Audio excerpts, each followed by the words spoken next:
ಸಮಸ್ಥಿತಿಯಲ್ಲಿ ಕೂತ್ಕೊಳ್ಳಿ. ಸುಖಾಸನ ಅಥವಾ ಯಾರ್ಯಾರು ಹೇಗೆ ಸಾಧ್ಯ ಆಗುತ್ತೋ ಅಲ್ಲೇ ಕೂತ್ಕೊಂಡು ಭಕ್ತಿ ಶ್ರದ್ಧೆಯಿಂದ ಈ 1-1.5 ಗಂಟೆಗಳ ಕಾಲ ಸತತವಾಗಿ ಅಂದ್ರೆ ಯಾವುದೇ ರೀತಿಯ ಕೆಲಸ ಮಾಡ್ಕೊಂಡು ಕ್ಲಾಸ್ ಕೇಳ್ತೀನಿ ಅನ್ನುವಂತಹ ಎರಡೆರಡು ಕ್ರಿಯೆಗಳನ್ನ ಮಾಡ್ದಲೆ ಪರಮಾತ್ಮನಿಗೋಸ್ಕರ.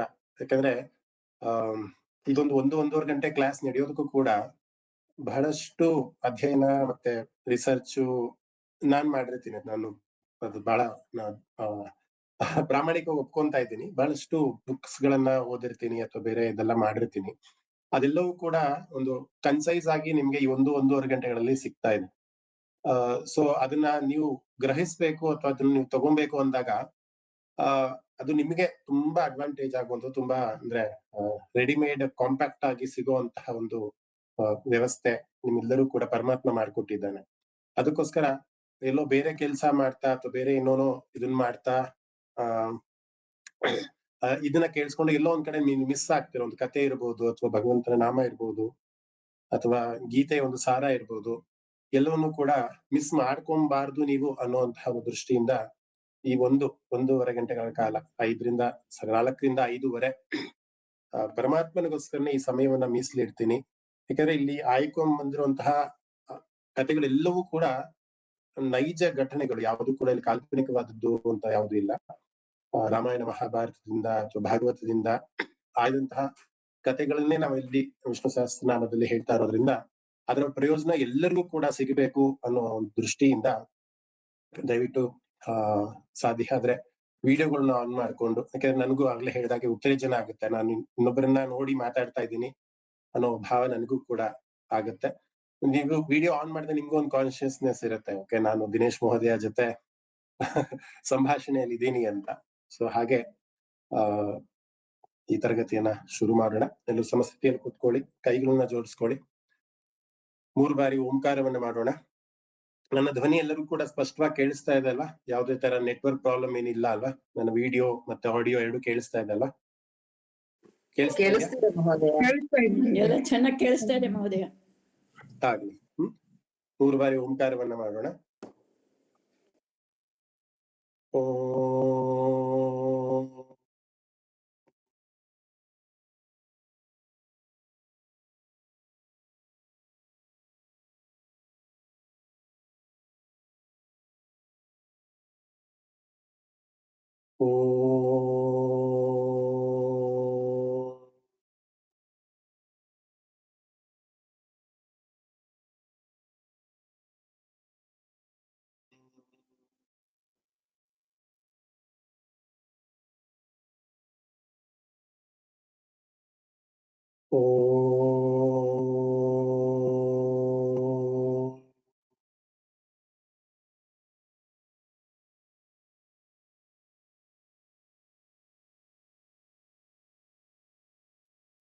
ಸದಾ ಬಾಲರೂಪಾಪಿ ವಿಘ್ನಾದ್ರಿಹಂತ್ರಿ ಮಹಾದಂತಿ ವಕ್ತ್ರಾಪಿ ಪಂಚಾಸ್ಯ ಮಾನ್ಯ ವಿಧೀಂದ್ರಾದಿಭೃಗ್ಯ ಗಣೇಶಾಭಿಧಾಮೇ ವಿಧಕ್ತಾಂ ಶ್ರಿಯಂ ಕಾಪಿ ಕಲ್ಯಾಣಮೂರ್ತಿಃ ಹರಿಃ ಓಂ.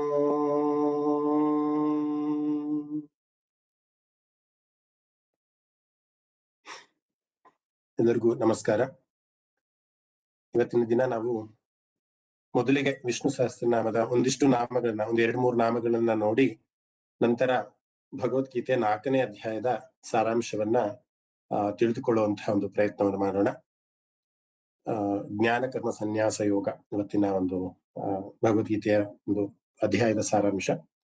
ನಮ್ಮ ಶ್ರೀನಿವಾಸ್ ಮಹೋದಯ ಅವರು ದಕ್ಷಿಣಾಮೂರ್ತಿ ಶ್ಲೋಕದ ಒಂದು ಭಾವಾರ್ಥವನ್ನು ಕೂಡ ಸಾಧ್ಯ ಆದ್ರೆ ಹೇಳಿ ಅಂತ ನನಗೊಂದು ಪ್ರತ್ಯೇಕವಾಗಿ ಒಂದು ವಾರದಿಂದ ಕೂಡ ಕೇಳ್ಕೊಂತ ಇದ್ರು.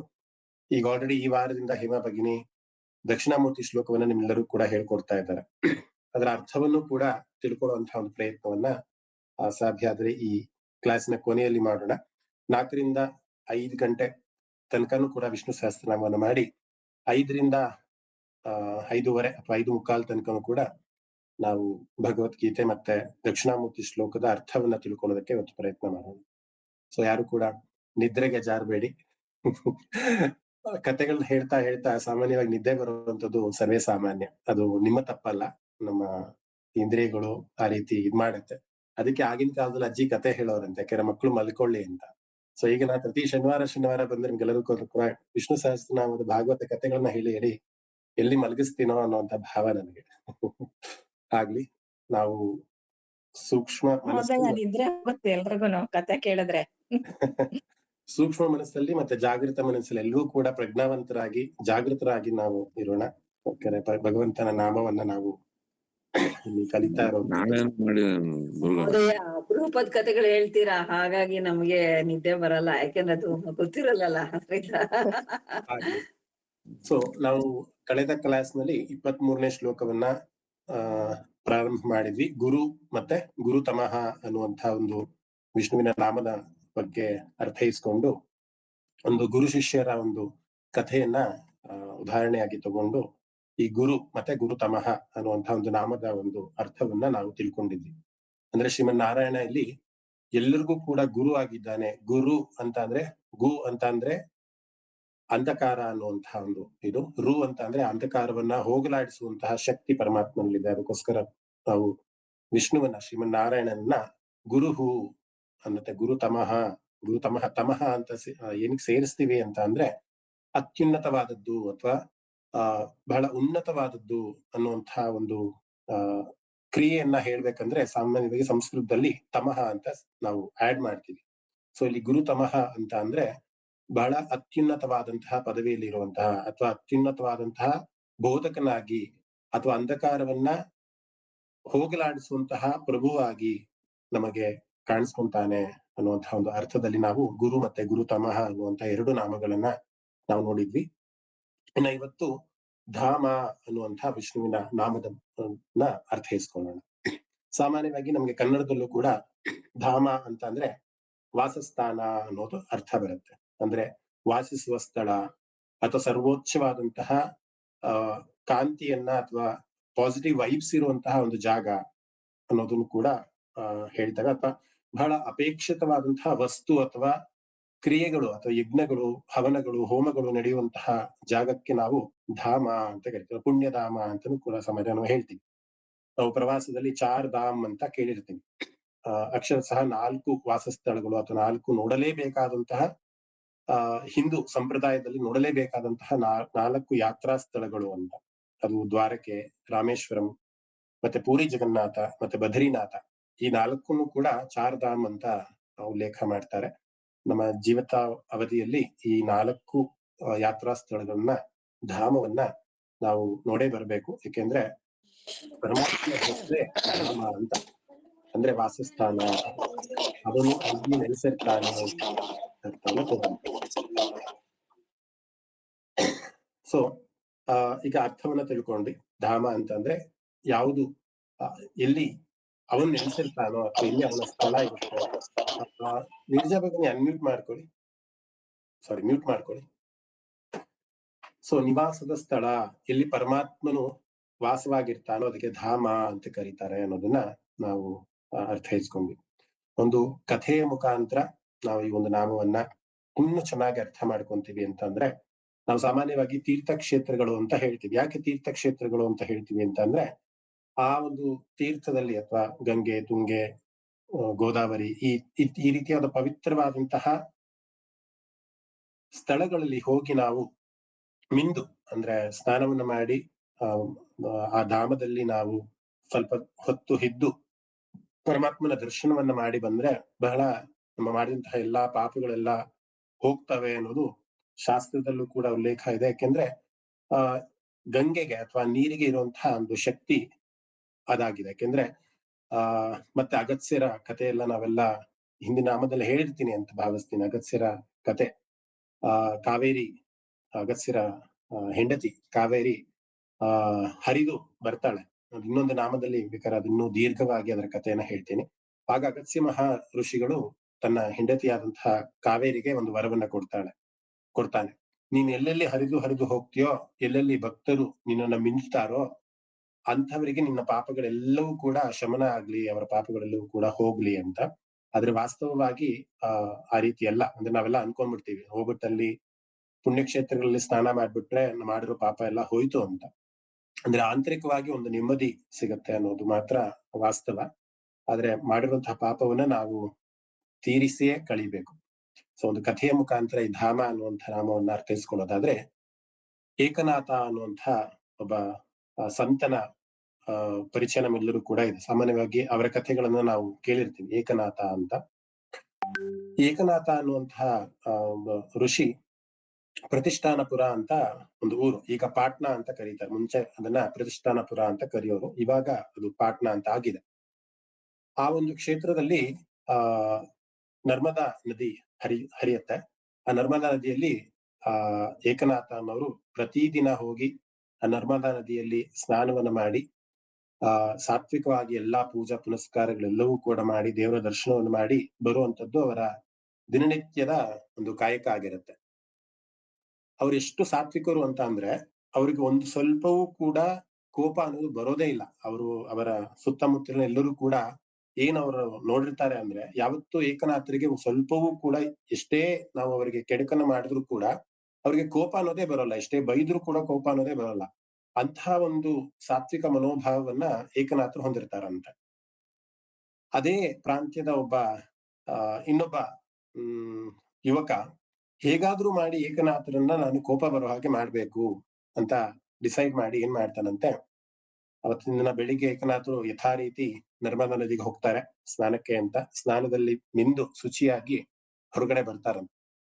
ಆಗ ಆ ಯುವಕ ಇದ್ದವನು ಏನ್ ಮಾಡ್ತಾನೆ, ತಾನು ಬಾಯಲ್ಲಿ ಅಗಿತಾ ಇರುವಂತಹ ಎಲೆ ಅಡಿಕೆ ಅಂತ ನಾವೇನ್ ಹೇಳ್ತೀವಿ, ಅಥವಾ ಆಗಿನ ಕಾಲದಲ್ಲಿ ವೀಳ್ಯ ಅಂತ ನಾವೇನ್ ಹೇಳ್ತೀವಿ, ಅದನ್ನ ಅವನ ವಕ್ಷಸ್ಥಳಕ್ಕೆ ಅಂದ್ರೆ ಎದೆ ಮೇಲೆ ಹುಗಿದು ಬಿಡ್ತಾನಂತ.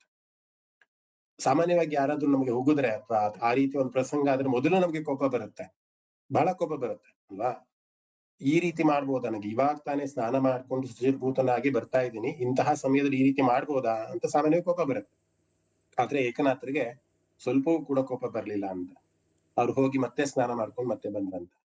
ಇವನು ನಾನಾ ನೀನಾ ಅಂತ ಪರೀಕ್ಷೆ ಮಾಡೋದಕ್ಕೆ ಅವನು ಹೋಗಿ ಸ್ನಾನ ಮಾಡ್ಕೊಂಡು ಬಂದಂಗ್ ಎಲ್ಲಾನು ಕೂಡ ಅವನು ಮತ್ತೆ ವೀಳ್ಯವನ್ನು ಅಗಿಯೋದು ಜಿಗಿಯೋದು ಮತ್ತೆ ಉಗಿಯೋದು, ಆ ರೀತಿ ಮಾಡಿ ಮಾಡಿ ಒಂದು ಮಟ್ಟಕ್ಕೆ ಬಂದು ಅವನ ಮುಖದ ಮೇಲೆನೆ ಉಗಿದ್ ಬಿಡ್ತಾನಂತೆ, ಅಂದ್ರೆ ವೀಳ್ಯವನ್ನು ಮತ್ತೆ. ಆದ್ರೂ ಕೂಡ ಅವನು ಕೋಪ ಮಾಡ್ಕೊಂಡಲೆ ಮತ್ತೆ ಹೋಗಿ ನರ್ಮದಾ ನದಿಯಲ್ಲಿ ಸ್ನಾನ ಮಾಡ್ಕೊಂಡು ಬರ್ತಾನಂತೆ. ಇದೇ ರೀತಿ 20 ಬಾರಿ ಇದೇ ರೀತಿ ಆಗತ್ತೆ. ಎಷ್ಟು ತಾನೇ ಒಬ್ಬ ಮನುಷ್ಯ ವೀಳ್ಯವನ್ನ ಅಗಿಯೋದಕ್ಕಾಗತ್ತೆ ಅಥವಾ ಉಗಿಯೋದಕ್ಕಾಗತ್ತೆ, ಅವನಿಗೂ ಒಂದು ಸಾಮರ್ಥ್ಯ ಅನ್ನೋದು ಇರುತ್ತಲ್ಲ. ಕಡೆಗೆ ಆ ಯುವಕನಾದವನು ಸೋತೋಗ್ತಾನಂತೆ. ಅಂದ್ರೆ ಆ ಏಕನಾಥರ ಒಂದು ತಾಳ್ಮೆ ಎಷ್ಟಿತ್ತು, ಪೇಶನ್ಸ್ ಎಷ್ಟಿತ್ತು ಅಂದ್ರೆ, ಅವನ ಎಷ್ಟೇ ಸತಿ ಉಗಿದ್ರು ಕೂಡ ಮತ್ತೆ ಹೋಗುದು ನರ್ಮದಾ ನದಿಯಲ್ಲಿ ಸ್ನಾನ ಮಾಡೋದು, ಮತ್ತೆ ಬರುವಂತದ್ದು.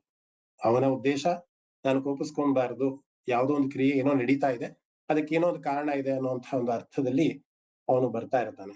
ಕಡೆಗೆ ಆ ಯುವಕನು ಮೊಣಕಾಲೂರಿ ಕ್ಷಮೆಯನ್ನ ಕೇಳ್ತಾನಂತೆ. ಇಲ್ಲಪ್ಪ, ನಾನು ಅನ್ಕೊಂಡಿದ್ದೆ ನಿನಗೆ ಕೋಪ ಬರ್ಸೋದಕ್ಕಾಗತ್ತೆ ಅಂತ ನಾನು ಅನ್ಕೊಂಡಿದ್ದೆ, ಆದ್ರೆ ನಾನು ಸೋತ್ ಹೋದೆ. ಖಂಡಿತ ನಾನು ನಿನ್ಗೆ ಕೋಪನ ನಾನು ಬರ್ಸೋದಕ್ಕಾಗೋದಿಲ್ಲ. ಎಷ್ಟು ಬಾರಿ ನಾನು ಈ ರೀತಿ ನಿನ್ಗೆ ನಾನು ವೀಳ್ಯವನ್ನ ಅಗದು ಉಗಿದ್ರು ಕೂಡ ನೀನು ಮತ್ತೆ ಮತ್ತೆ ಹೋಗಿ ಸ್ನಾನ ಮಾಡ್ಕೊಂಡೇ ಬಂದೇ ಹೊರ್ತು ಒಂದು ಮಾತನ್ನು ಕೂಡ ಯಾಕೆ ಈ ತರ ಮಾಡಿದೆ ಅಂತ ಕೇಳಲಿಲ್ಲ. ದಯವಿಟ್ಟು ನನ್ನ ಕ್ಷಮಿಸ್ಬಿಡು ಅಂತ ಆ ಯುವಕ ಹೇಳ್ತಾನಂತೆ.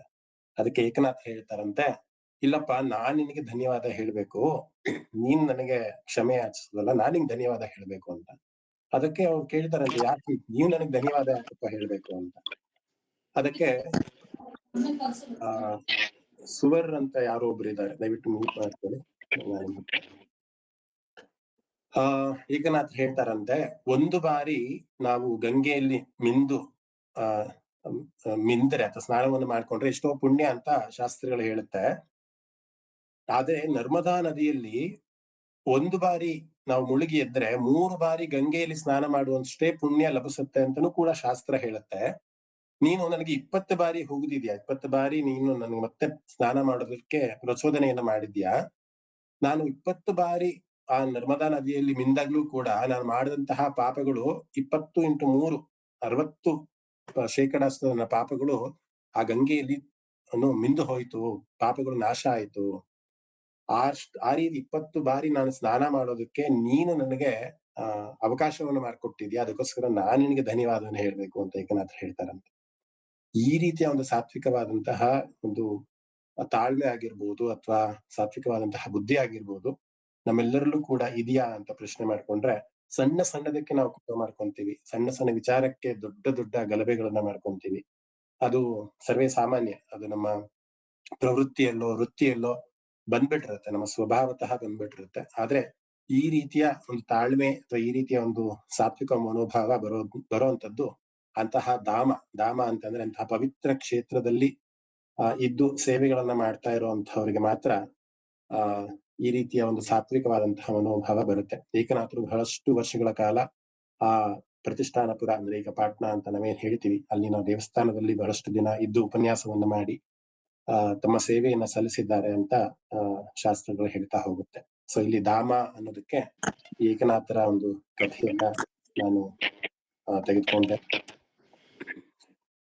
ಕಾರಣ ಇಷ್ಟೇ, ನಾವು ಎಷ್ಟು ಪುಣ್ಯ ನದಿಗಳಲ್ಲಿ ಸ್ನಾನ ಮಾಡ್ತಾವಿ, ಪುಣ್ಯ ಧಾಮಗಳಲ್ಲಿ ಸ್ನಾನ ಮಾಡ್ತೀವಿ, ಅಲ್ಲಿ ನಮ್ಮ ಪಾಪಗಳು ಹೋಗುತ್ತೆ ಅಂತ ಅನ್ನೋದು ಕೂಡ ಶಾಸ್ತ್ರದಲ್ಲೂ ಕೂಡ ಇರುವಂತಹ ಒಂದು ಉಲ್ಲೇಖ ನಮಗೆ ಸಿಗ್ತಾ ಹೋಗುತ್ತೆ.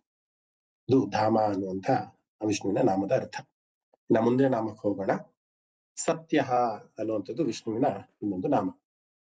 ಬಹಳ ಸುಲಭವಾದಂತಹ ನಾಮ. ಸತ್ಯ ಅಂತ ಅಂದ್ರೆ ನಮ್ಗೆ ಗೊತ್ತಿದೆ, ಯಾರು ಸತ್ಯಸಂಧರಾಗಿ ನಿಷ್ಠಾವಂತರಾಗಿ ಅಧರ್ಮವನ್ನ ಮಾಡ್ದಲೆ ಸುಳ್ಳನ್ನ ಹೇಳ್ದಲೆ ಯಾರು ಸತ್ಯಸಂಧರಾಗಿ ಸತ್ಯವೇ ದೇವರು ಅಥವಾ ಸತ್ಯವೇ ಪರಮಾತ್ಮ ಅನ್ನುವಂತಹ ನಿಟ್ಟಿನಲ್ಲಿ ಇರುವಂತವ್ರು ನಮ್ಗೆ ಸತ್ಯ ಹರಿಶ್ಚಂದ್ರನ ಒಂದು ಕಥೆಯ ಉದಾಹರಣೆಯಾಗಿ ಸಿಗ್ತಾ ಹೋಗುತ್ತೆ. ಸೊ ಅದಕ್ಕೋಸ್ಕರ ಪರಮಾತ್ಮನ ಹೆಸರೇ ಸತ್ಯ ಅಂತ. ಅಂದ್ರೆ ಅವನು ಎಂದೆಂದಿಗೂ ಕೂಡ ಅಧರ್ಮದ ದಾರಿಯನ್ನ ತೆಗೆದುಕೊಳ್ಳದೆ ಸತ್ಯವಾಗೇ ಇರ್ತಾನೆ, ಸತ್ಯದ ಒಂದು ಪರಿಪಾಲನೆಯನ್ನೇ ಮಾಡ್ತಾ ಹೋಗ್ತಾನೆ. ಭಗವದ್ಗೀತೆಯ ಒಂದು 17ನೇ ಅಧ್ಯಾಯದ ಒಂದು ಶ್ಲೋಕ ನನ್ನ ನೆನಪಾಗ್ತಾ ಇದೆ. ಸದ್ಭಾವೇ ಸಾಧುಭಾವೇ ಚ ಸದಿತ್ಯೇತತ್ ತ್ರಯಂ ತ್ಯಜೇತ್ ಪ್ರಶಸ್ತೆ ಕರ್ಮಣಿ ತಥಾ ಪ್ರಶಸ್ತೆ ಕರ್ಮಣಿ ತಥಾ ಸಶಬ್ದ ಏನೋ ಅದು ಆ ಶ್ಲೋಕ ಬರುತ್ತೆ. ಅದರ ಅರ್ಥ ಇಷ್ಟೇ, ಯಾರು ಸದ್ಭಾವವಾಗಿರ್ತಾರೆ ಅಥವಾ ಯಾರು ಸತ್ಯಸಂಧರಾಗಿರ್ತಾರೆ, ಯಾರು ಪರಮಾತ್ಮನೇ ಸತ್ಯ ಅಂತ ಯಾರು ನಂಬಿರ್ತಾರೆ ಅಂಥವರಿಗೆ ನಾನು ಗೋಚರ ಆಗ್ತೀನಿ ಅನ್ನೋದು ಗೀತೆಯಲ್ಲಿ ಪರಮಾತ್ಮನೇ ಹೇಳಿರುವಂತಹ ಒಂದು ಶ್ಲೋಕ. ಸೊ ಇಲ್ಲಿ ಸತ್ ಅಂತ ಅಂದ್ರೆ ಸತ್ಯ, ಸತ್ಯದ ಒಂದು ಆಧಾರದಲ್ಲಿ ಯಾರು ಇರ್ತಾರೆ ಅವನು ತುಂಬಾ ಶ್ರೇಷ್ಠನಾಗಿರ್ತಾನೆ. ಸೊ ಪರಮಾತ್ಮ ಇಲ್ಲಿ ತುಂಬಾ ಸರ್ವಶ್ರೇಷ್ಠನಾಗಿದ್ದಾನೆ, ಯಾಕೆಂದ್ರೆ ಅವನು ಸತ್ಯವನ್ನೇ ನುಡಿತಾನೆ, ಅವನು ಕೂಡ ಧರ್ಮಯುತವಾದಂತಹ ಕಾರ್ಯವನ್ನೇ ಮಾಡ್ತಾನೆ ಅನ್ನುವಂತಹ ಅರ್ಥವನ್ನ ಕೊಡುವಂಥದ್ದು ಸತ್ಯ ಅನ್ನುವಂತಹ ಒಂದು ನಾಮ. ಮತ್ತೆ ಕಥೆಯ ಮುಖಾಂತರ ಈ ಒಂದು ನಾಮವನ್ನ ಅರ್ಥೈಸ್ಕೊಂತೀವಿ ಅಂತ ಅಂದ್ರೆ ಒಂದು ಸುಂದರವಾದಂತಹ ಒಂದು ಕತೆ. ಒಬ್ಬ ವ್ಯಾಪಾರಿ ಇರ್ತಾನೆ. ಆ ವ್ಯಾಪಾರಿ ಬಹಳ ನಿಷ್ಠಾವಂತ, ಬಹಳ ಸತ್ಯಸಂಧನು. ಯಾವತ್ತಿಗೂ ಕೂಡ ಯಾರಿಗೂ ಕೂಡ ಮೋಸವನ್ನ ಮಾಡುವಂತ, ಸಾಮಾನ್ಯವಾಗಿ ವ್ಯಾಪಾರ ಅಂದಾಗ ಮೋಸ ಅಥವಾ ಬೇರೆ ಅಂದ್ರೆ ಸತ್ಯವನ್ನ ಅಸತ್ಯವಾಗಿ ಹೇಳುವಂಥದ್ದು, ಅಸತ್ಯವನ್ನ ಸತ್ಯವಾಗಿ ಹೇಳುವಂಥದ್ದು ವ್ಯಾಪಾರದಲ್ಲಿ ಸರ್ವೇ ಸಾಮಾನ್ಯವಾದದ್ದು.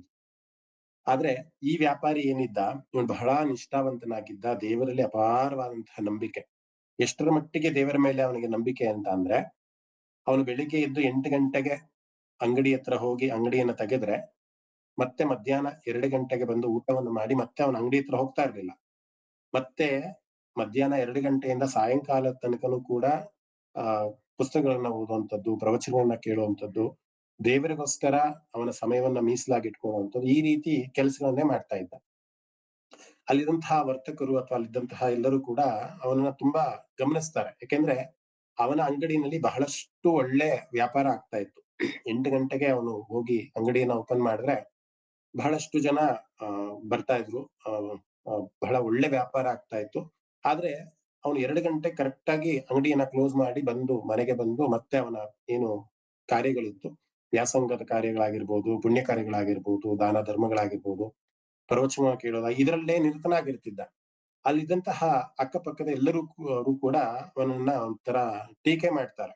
ಇಷ್ಟು ಸಂಪಾದನೆ ಮಾಡ್ಬೋದು, ಅವನ ಅಂಗಡಿಯನ್ನು ಇಟ್ಕೊಂಡಿದ್ದಾನೆ, ಒಳ್ಳೆ ವ್ಯಾಪಾರ ಆಗ್ತಾ ಇದೆ, ಎಲ್ಲವೂ ಕೂಡ ತುಂಬಾ ಚೆನ್ನಾಗ್ ಆಗ್ತಿದೆ, ಎಷ್ಟು ದುಡ್ಡು ಮಾಡ್ಬೋದಾಗಿತ್ತು ಅವನು, ಆದ್ರೂ ಕೂಡ ಮಧ್ಯಾಹ್ನಕ್ಕೆ ಅಂಗಡಿಯನ್ನ ಕ್ಲೋಸ್ ಮಾಡ್ಬಿಟ್ಟು ಹೋಗ್ತಾನಲ್ಲ, ಎಂತ ದಡ್ಡ ಇರ್ಬೋದು ಇವನು, ಎಂತಹ ದಡ್ಡ ಶಿಖಾಮಣಿ ಇರ್ಬೋದು ಇವನು ಅಂತ ಬಹಳಷ್ಟು ಜನ ವ್ಯಂಗ್ಯವಾಗಿ ಮಾತಾಡ್ತಾರಂತೆ. ಸಾಮಾನ್ಯವಾಗಿ ವರ್ತಕರಲ್ಲಿ ಒಂದು ಸಂಘ ಅಂತ ಇರುತ್ತೆ. ಒಂದಿಷ್ಟು ವರ್ತಕರು ಸೇರಿ ಒಬ್ಬ ಮುಖ್ಯಸ್ಥನಾಗಿ ಮಾಡಿರ್ತಾರೆ. ಅದು ಇವಾಗಲೂ ಕೂಡ ಪ್ರಚಲಿತದಲ್ಲಿದೆ. ಆ ಒಂದು ಸಂಘದ ಒಂದು ಅಧ್ಯಕ್ಷನಿಗೆ ಹೋಗಿ ಹೇಳ್ತಾರೆ, ನೀವಾದ್ರೂ ಅವನಿಗೆ ಕರೆದು ಸ್ವಲ್ಪ ಬುದ್ಧಿ ಹೇಳಿ, ಮಧ್ಯಾಹ್ನಕ್ಕೆಲ್ಲ ಅಂಗಡಿಯನ್ನ ಕ್ಲೋಸ್ ಮಾಡ್ಕೊಂಡು ಹೊರಟೋಗ್ತಾನೆ, ಚೆನ್ನಾಗ್ ವ್ಯಾಪಾರ ಆಗುತ್ತೆ, ಚೆನ್ನಾಗ್ ವ್ಯಾಪಾರ ಮಾಡ್ಕೊಳ್ಳಿ, ಸ್ವಲ್ಪ ಕರೆದು ಬುದ್ಧಿ ಆದ್ರೂ ಹೇಳಿ ಅಂತ ಒಂದಿಷ್ಟು ಜನ ಅಂಗಡಿ ಮಾಲೀಕರೆಲ್ಲರೂ ಕೂಡ ಒಬ್ಬ ಇವನಿಗೆ ಹೋಗಿ ಹೇಳ್ತಾರಂತೆ. ಅದೇ ರೀತಿ ಆ ಮುಖ್ಯಸ್ಥ ಒಬ್ಬ ಕರೆದು ಅವನಿಗೆ ಬುದ್ಧಿ ಹೇಳ್ಬೇಕು ಅಂತ ಕರೆದು ಹೇಳ್ತಾನಂತ, ನೋಡಪ್ಪ, ಯಾಕೆ ನೀನ್ ಬರುವಂತಹ ವ್ಯಾಪಾರವನ್ನ ಹಾಳು ಮಾಡ್ಕೊಂತ ಇದ್ಯಾ? 2 ಗಂಟೆಗೆ ಹೋಗಿ ಏನ್ ಮಾಡ್ತೀಯಾ? ಹೋಗಿ ಬುಕ್ಸ್ ಓದ್ತೀಯಾ ಅಥವಾ ಬೇರೆ ಏನೋ ಪ್ರವಚನ ಕೇಳ್ತೀಯ, ಏನೋ ಒಂದ್ ಮಾಡ್ತೀಯಾ, ಮನೇಲೇ ಇರ್ತೀಯ. ಅದನ್ ಬಿಟ್ಟು ಇನ್ನೂ ಸ್ವಲ್ಪ 5 ಗಂಟೆನೋ 6 ಗಂಟೆನೋ ಅಥವಾ 8 ಗಂಟೆ ತನಕನೋ ನಿನ್ನ ವ್ಯಾಪಾರವನ್ನ ಮುಂದುವರಿಸಿದ್ರೆ ನಿನಗೆ, ನಿನ್ನ ಮಕ್ಕಳಿಗೆ, ನಿನ್ನ ಸಂಸಾರಕ್ಕೆ ಅದು ಒಳ್ಳೇದಾಗತ್ತಲ್ವಾ ಅನ್ನುವಂತಹ ಒಂದು ಅರ್ಥದಲ್ಲಿ ಬಹಳ ಟೀಕೆಯನ್ನ ಮಾಡ್ತಾನೆ. ಯಾವ ರೀತಿ ಟೀಕೆಯನ್ನ ಮಾಡ್ತಾನಂದ್ರೆ, ಆ ಸಾಮಾನ್ಯವಾಗಿ ವಯಸ್ಸು ಜಾಸ್ತಿ ಇದ್ದಾಗ ಆ ಚಿಕ್ಕವರು ಅಂದ್ರೆ ಅವರ ವಯಸ್ಸಿಗಿಂತ ಇನ್ನು ಸ್ವಲ್ಪ ಚಿಕ್ಕವರು ಬಂದಾಗ ಸ್ವಲ್ಪ ಟೀಕೆ ಮಾಡುವಂತದ್ದು ಬಹಳ ಸರ್ವೇ ಸಾಮಾನ್ಯ. ಈ 3 ನಾಮ, 2 ಕೆಂಪು 1 ಹಳದಿ ನಾಮವನ್ನ ಅವನ ಹಣೆಗೆ ಧರಿಸಿ ಹೇಳ್ತಾರಂತೆ, ನೀನೇನಾದ್ರೂ ಇದೇ ರೀತಿ ನಿನ್ನ ಜೀವನವನ್ನ ನೀನ್ ನಡೆಸ್ಕೊಂಡೇ ಹೋದ್ರೆ, ಅಂದ್ರೆ ಬೇಗ ಬಾಕ್ಲಾಕೋದು, ಬರೀ ದಾನ ಧರ್ಮ ತೀರ್ಥಕ್ಷೇತ್ರ ಅದು ಇದು ಅಂತ ಅನ್ಕೊಂಡು ಏನಾದ್ರೂ ಹೋದ್ರೆ ನಿನಗೆ 3 ಪಂಗನಾಮನೇ ಸಿಗುತ್ತೆ. ನಿನಗೆ ನಿನ್ನ ಸಂಸಾರಕ್ಕೆ ಆರ್ಥಿಕವಾಗಿ ಏನು ಪ್ರಯೋಜನ ಆಗಲ್ಲ ಅಂತ ಹೇಳ್ತಾನಂತೆ.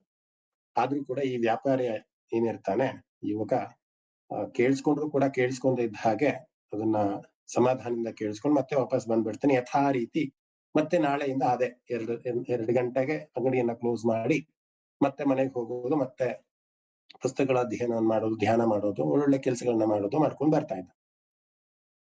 ಎಲ್ಲರಿಗೂ ಅರ್ಥ ಆಗ್ತಿದ್ಯಾ? ಕೇಳಿಸ್ತಾ ಇದೆಯಾ? ಕೇಳಿಸ್ತಾ ಇದೆ ಮಹೋದಯ. ಧನ್ಯವಾದ. ಕೇಳಿಸ್ತಾ ಇದೆ ಮಹೋದಯ. ಹಾಗೆ ಒಂದು ಸಂದರ್ಭ ಬರುತ್ತೆ. ಏನ್ ಆ ಸಂದರ್ಭ ಅಂದ್ರೆ, ಯಾರು ಕರೆದು ಬುದ್ಧಿಯನ್ನು ಹೇಳಿರ್ತಾನಲ್ಲ ವರ್ತಕ, ಅವನಿಗೆ ಸಾಮಾನ್ಯವಾಗಿ ವಯೋಸಹಜ ವಯಸ್ಸಾಗುತ್ತೆ, ಕಾಯಿಲೆಗೆ ಒಳಪಡ್ತಾನೆ. ಎಲ್ಲಾ ವರ್ತಕರು ಬಂದು ನೋಡ್ಕೊಂಡು ಹೋಗ್ತಿರ್ತಾರೆ. ಯಾಕಂದ್ರೆ ಅವನು ತುಂಬಾ ಪ್ರಮುಖನಾಗಿದ್ದ ಅಲ್ವಾ, ಒಬ್ಬ ಮುಖ್ಯಸ್ಥನಾಗಿದ್ದ ವರ್ತಕರ ಒಂದು ಸಂಘದಲ್ಲಿ. ಎಲ್ಲರೂ ಬಂದು ನೋಡ್ಕೊಂಡು ಹೋಗ್ತಾ ಇದ್ರು. ಅದೇ ರೀತಿ ಈ ಬುದ್ಧಿ ಹೇಳಿದ್ನಲ್ಲ ಯುವಕ, ಅವನು ಕೂಡ ಬಂದು ಹಣ್ಣು ಹಂಪಲನ್ನ ಕೊಟ್ಟು ನಿಮ್ಗೆ ಬೇಗ ಹುಷಾರಾಗ್ಲಿ, ದೇವ್ರು ನಿಮ್ಗೆ ಬೇಗ ಆರೋಗ್ಯದ ಸುಧಾರಣೆ ಆಗ್ಲಿ ಅಂತ ಹೇಳ್ಬಿಟ್ಟು ಬರೋದಕ್ಕೆ ಬಂದಾಗ ಅವನು ಪ್ರಶ್ನೆ ಮಾಡ್ತಾನಂತ ಯುವಕ, ಹೇಗಿದೆ ನಿಮ್ಮ ಆರೋಗ್ಯ ಅಂತ. ಅದಕ್ಕೆ ಅವನು ಹೇಳ್ತಾನಂತೆ, ಇಲ್ಲಪ್ಪ, ಫುಲ್ಲು ಕುಸ್ದೋಗಿದೆ ನನ್ನ ಆರೋಗ್ಯ, ಇನ್ 2 ದಿನನೋ 3 ದಿನನೋ ಗೊತ್ತಿಲ್ಲ, ಇನ್ನು 3 ದಿನದಲ್ಲಿ ಅಷ್ಟೇ ನನ್ನ ಪ್ರಾಣ ಬಿಟ್ಟು ಹೋಗುತ್ತೆ, ನಾನು ಖಂಡಿತ ಇರಲ್ಲ ಅಂತ ನಂಗೆ ತುಂಬಾ ಖಂಡಿತವಾಗಿ ಗೊತ್ತಾಗ್ಬಿಟ್ಟಿದೆ ನಂಗೆ. ಇನ್ 3 ದಿನ ಅಷ್ಟೇ ನಾನು ಬದುಕಿದ್ರೆ, ನೀವೆಲ್ಲರೂ ಕೂಡ ಬಂದು ನೋಡ್ಕೊಂಡು ಹೋಗ್ತಾ ಇದ್ದೀರಾ, ಬಹಳ ಖುಷಿ ಆಗ್ತಿದೆ, ಸುಧಾರಿಸ್ತಾ ಇದೆ ಅಂತ ಏನೋ ಒಂದು ಹೇಳ್ತಾನೆ. ಅದಕ್ಕೆ ಈ ವರ್ತಕ, ಅಂದ್ರೆ ಬುದ್ಧಿ ಹೇಳಿದ್ನಲ್ಲ ಯುವಕ, ನಾನು ಯುವಕ ಅಂತ ಸಂಬೋಧನೆ ಮಾಡ್ತೀನಿ, ಅವಾಗ ನಿಮ್ಗೆ ಚೆನ್ನಾಗಿ ಅರ್ಥ ಆಗುತ್ತೆ. ಅವನು ಕೇಳ್ತಾನಂತ, ಪ್ರಶ್ನೆ ಮಾಡ್ತಾನಂದ, ಇನ್ನು 3 ದಿನ ಬಿಟ್ಟು ನೀವು ಈ ದೇಹವನ್ನ ತ್ಯಾಗ ಮಾಡಿ ಅಂದ್ರೆ ಪ್ರಾಣ ಬಿಟ್ಟು ಹೋಗುತ್ತಲ್ಲ, ಅಲ್ಲಿನ ವ್ಯವಸ್ಥೆ ಎಲ್ಲ ಮಾಡಿದೀರಾ ನೀವು ಅಂತ ಕೇಳ್ತಾನಂತೆ. ಎಲ್ಲಿನ ವ್ಯವಸ್ಥೆ ಅಂದ್ರೆ, ನೀವು ಸ್ವರ್ಗದಲ್ಲೋ ನರಕದಲ್ಲೋ ಎಲ್ಲೋ ಹೋಗ್ತಿರಲ್ಲ, ಅಲ್ಲಿನ ವ್ಯವಸ್ಥೆ ಎಲ್ಲ ಆಗಿದ್ಯಾ ಅಂತ ಒಂಥರ ಟೀಕೆ ತರನೇ ಕೇಳ್ತಾನಂತ.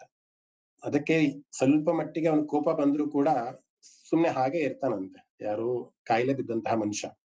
ಆದ್ರೆ ಅಲ್ಲೇ ಅಕ್ಕಪಕ್ಕ ಇದ್ದವರೆಲ್ಲರೂ ಕೂಡ ಇವನನ್ನೇ ದಿಟ್ಟಿಸಿ ನೋಡ್ತಾ ಇದ್ದಾರೆ, ಏನು ಈ ತರ ಕೇಳ್ತಿದ್ದಾನೆ, ಮತ್ತೆ ಹೋಗುವಂತ ವ್ಯವಸ್ಥೆ, ಮತ್ತೆ ಎಷ್ಟು ದಿನ ಅಲ್ಲಿ ಇರ್ತೀರಾ, ಮತ್ತೆ ಮುಂದಿನ ಜನ್ಮ ನಿಮ್ಗೆ ಯಾವಾಗ ಸಿಗತ್ತೆ, ಈ ರೀತಿಯ ಒಂದು ಪ್ರಶ್ನೆಗಳನ್ನ ಅವನ್ ಯುವಕ ಮಾಡ್ತಾ ಹೋಗ್ತಾನಂತೆ. ಅದಕ್ಕೆ ಒಂದು ಮಟ್ಟದ ತನಕ ಅವ್ನು ಕೇಳಿಸ್ಕೊಂಡ್ ಮತ್ತೆ ಹೇಳ್ತಾನಂತೆ, ಯಾರಾದ್ರೂ ಇವತ್ತು ಪ್ರಾಣ ಬಿಡ್ತೀನಿ ಅಂತ, ನಾಳೆ ಪ್ರಾಣ ಬಿಡ್ತೀನಿ ಅಂತ ಸಂದರ್ಭ ಬಂದಾಗ ಮುಂದಿನ ವ್ಯವಸ್ಥೆ ಯಾರಾದ್ರೂ ಮಾಡ್ಕೊಳಕ್ ಆಗತ್ತಾ? ಸ್ವರ್ಗಕ್ಕೆ ಹೋಗ್ತೀನೋ ನರಕಕ್ಕೆ ಹೋಗ್ತೀನೋ, ಅದ್ ಹೇಗ್ ಹೋಗ್ತೀನಿ, ಅಲ್ಲಿ ಎಷ್ಟು ದಿನ ಇರ್ತೀನಿ, ಅಲ್ಲಿ ಯಾರು ನಮ್ಮನ್ನ ಆಹ್ವಾನ ಮಾಡ್ತಾರೆ, ಎಷ್ಟು ದಿನ ಇರಿಸ್ಕೊಂತಾರೆ, ಮತ್ತೆ ಯಾವಾಗ ಇನ್ನೊಂದು ದೇಹವನ್ನ ಹುಡುಕಿ ಆತ್ಮವನ್ನ ಮತ್ತೆ ಅಲ್ಲಿ ಕಳಿಸ್ತಾರೆ, ಇದನ್ನ ಯಾರಾದ್ರೂ ಏನಾದ್ರೂ ನಿರ್ದಿಷ್ಟವಾಗಿ ಹೇಳೋದಕ್ಕಾಗತ್ತಾ? ಏನ್ ಮಾತಾಡ್ತಿದ್ಯಾ ನೀನು, ನಿನ್ ತಲೆಯಲ್ಲಿ ಬುದ್ಧಿ ಇಟ್ಕೊಂಡ್ ಮಾತಾಡ್ತಿದ್ಯಾ, ಏನಂತ ಹೇಳ್ತಿದ್ಯಾ, ಏನಂತ ಪ್ರಶ್ನೆ ಮಾಡ್ತಿದ್ಯಾ ಅಂತ ಮತ್ತೆ ಮರು ಪ್ರಶ್ನೆಯನ್ನ ಮಾಡ್ತಾರಂತೆ. ಅದಕ್ಕೆ ಈ ಯುವಕ ಹೇಳ್ತಾನಂತೆ, ಇಲ್ಲ, ಇಷ್ಟು ದಿನ ನಮ್ಗೆ ದೇವರು ಒಂದಿಷ್ಟು ಕಾಲ ಭೂಮಿ ಮೇಲೆ ಇರ್ಬೇಕು ಅಂತ ಒಂದಿಷ್ಟು ಅವಕಾಶವನ್ನ ಕೊಟ್ಟಿರ್ತಾನೆ. ಟೆಂಪರವರಿ ಇದು, ಯಾರು ಕೂಡ ಶಾಶ್ವತರಲ್ಲ ಈ ಭೂಮಿ ಮೇಲೆ. ಒಂದಿಷ್ಟು ಸಮಯಗಳ ಕಾಲ ನಮ್ಗೆ ಒಂದಿಷ್ಟು ಇರ್ಬೇಕು ಅಂತ ಬಾಡಿಗೆ ರೂಪದಲ್ಲಿ ನಮಗೆ ದೇವರು ಕೊಟ್ಟಿದ್ದಾನೆ. ಅದು ಸಮಯವನ್ನು ಕೂಡ ಕೊಟ್ಟಿದ್ದಾನೆ, ಅದ್ರ ತಕ್ಕ ಹಾಗೆ ವ್ಯವಸ್ಥೆಗಳನ್ನು ಕೂಡ ಕೊಟ್ಟಿದ್ದಾನೆ. ಯಾವ ರೀತಿ ಅಂದ್ರೆ, ನಮ್ಮ ಜೊತೆಲಿ ಇರೋದಕ್ಕೆ ಹೆಂಡತಿಯನ್ನೋ, ಮಕ್ಕಳನ್ನೋ, ತಂದೆ ತಾಯಿಯನ್ನೋ, ಒಂದು ಮನೆಯನ್ನು, ಕಾರು, ಬಂಗಲೆ ಈ ರೀತಿ ಬಹಳಷ್ಟು ನಮ್ಮ ಸಲಕರಣೆಗಳನ್ನ ಕೊಟ್ಟಿದ್ದಾರೆ. ಅದೇ ರೀತಿ ಸಮಯವನ್ನು ಕೂಡ ಕೊಟ್ಟಿದ್ದಾನೆ ದೇವರು. ಆದ್ರೆ ಆ ಸಮಯವನ್ನ ನಾವು ಹೇಗೆ ಉಪಯೋಗಿಸ್ಕೊಂತಾ ಇದ್ದೀವಿ ಗೊತ್ತಿಲ್ಲ ಅಲ್ವಾ? ಅಂದ್ರೆ ಪ್ರತಿದಿನ ದುಡಿಯೋದು, ಕೂಡಿಡೋದು, ಆಸ್ತಿ ಮಾಡೋದು, ಅಪಾರ್ಟ್ಮೆಂಟ್ ತಗೊಳ್ಳೋದು, ಮಗಳಿಗೆ ಮದುವೆ ಮಾಡೋದು, ಆ ರೀತಿಯ ಒಂದು ಆಲೋಚನೆಗಳೇ ಸಾಂಸಾರಿಕವಾಗಿ ಇದ್ದಂತಹ ಒಂದು ಆಲೋಚನೆಲೇ ನಾವು ಆಲ್ಮೋಸ್ಟ್ ಒಂದು 90% ಆಫ್ ನಮ್ಮ ಲೈಫ್ ನ ಕಳೆದಿರ್ತೀವಿ. ಆದ್ರೆ ಈ ದೇಹವನ್ನ ಬಿಟ್ಟು ಮುಂದಿನ ದೇಹಕ್ಕೆ ನಾವು ಹೋಗ್ತೀವಿ ಅಥವಾ ಮುಂದಿನ ಜನ್ಮಕ್ಕೆ ನಾವು ಹೋಗ್ತೀವಿ ಅಂದಾಗ ನಾವೇನನ್ನ ಶೇಖರಣೆ ಮಾಡಿ ಇಟ್ಟಿದೀವಿ, ನಾವೇನನ್ನ ತಗೊಂಡ್ ಹೋಗ್ತೀವಿ, ತಗೊಂಡ್ ಹೋಗೋದು ಎರಡೇ, ಒಂದು ಪಾಪ, ಇನ್ನೊಂದು ಪುಣ್ಯ. ಎರಡನ್ನ ಮಾತ್ರ ನಾವು ತಗೊಂಡ್ ಹೋಗಕ್ ಸಾಧ್ಯ. ಅದ್ ಬಿಟ್ಟು ಬೇರೆ ಏನನ್ನೂ ಕೂಡ ತಗೊಂಡ್ ಹೋಗಕ್ ಸಾಧ್ಯ ಇಲ್ಲ. ಒಂದು ಹೊಸ ಮನೆ ಕಟ್ಟಿದೀನಿ ಅಂದ್ರ ಅವನಲ್ಲಿ ಒಂದಿನ ಇರ್ತೀನಿ ಅಂದ್ರೆ ಯಮರಾಜ ಬಿಡ್ತಾನ? ಬಿಡಲ್ಲ. ನನ್ನ ಮಗಳನ್ನ ಮದುವೆಯನ್ನ ಮಾಡಿ ಆಮೇಲೆ ನಾನು ಸಾಯ್ತೀನಿ ಅಂದ್ರೆ ಬಿಡ್ತಾನ? ಬಿಡಲ್ಲ. ಈ ರೀತಿ ಯಾವುದನ್ನೂ ಕೂಡ ನಾವು ತೆಗೆದುಕೊಂಡು ಹೋಗೋದಕ್ಕಾಗೋದೇ ಇಲ್ಲ. ತೆಗೆದುಕೊಂಡು ತೆಗೆದುಕೊಂಡು ಹೋಗಕ್ಕಾಗೋದು ನಮ್ಮ ಪಾಪವನ್ನ, ಪುಣ್ಯವನ್ನ. ಅದೇ ಉಲ್ಲೇಖವನ್ನ ಇಟ್ಕೊಂಡು ಅವ್ನು ಹೇಳ್ತಾನೆ, ನೀವ್ ಯಾಕೆ 2 ಗಂಟೆಗೆ ಬಾಕ್ಲಾಕಿ ಹೋಗ್ತಾ ಇದ್ರಿ ಅಂತ ಕೇಳ್ತಾ ಇದ್ರಲ್ಲ, ಈ ಒಂದು ಕಾರಣಕ್ಕೆ ನಾನು 2 ಗಂಟೆಗೆಲ್ಲ ಬಾಕ್ಲಾಕಿ 2 ಗಂಟೆಯಿಂದ ನನ್ನ ಮುಂದಿನ ಜನ್ಮಕ್ಕೆ ಬೇಕಾದಂತಹ ಆಸ್ತಿ ಏನ್ ಬೇಕಾಗಿತ್ತಲ್ಲ, ಪೂಜೆ ಪುನಸ್ಕಾರ, ದಾನ ಧರ್ಮ, ಈ ರೀತಿ ಎಲ್ಲಾ ಕೆಲಸಗಳನ್ನ ನಾನು ಮಾಡ್ತಾ ಮುಂದಿನ ಜನ್ಮಕ್ಕೆ ಬೇಕಾದಂತಹ ಆಸ್ತಿಯನ್ನ ನಾನು ಸಂಪಾದನೆ ಮಾಡ್ತಾ ಇದ್ದೆ.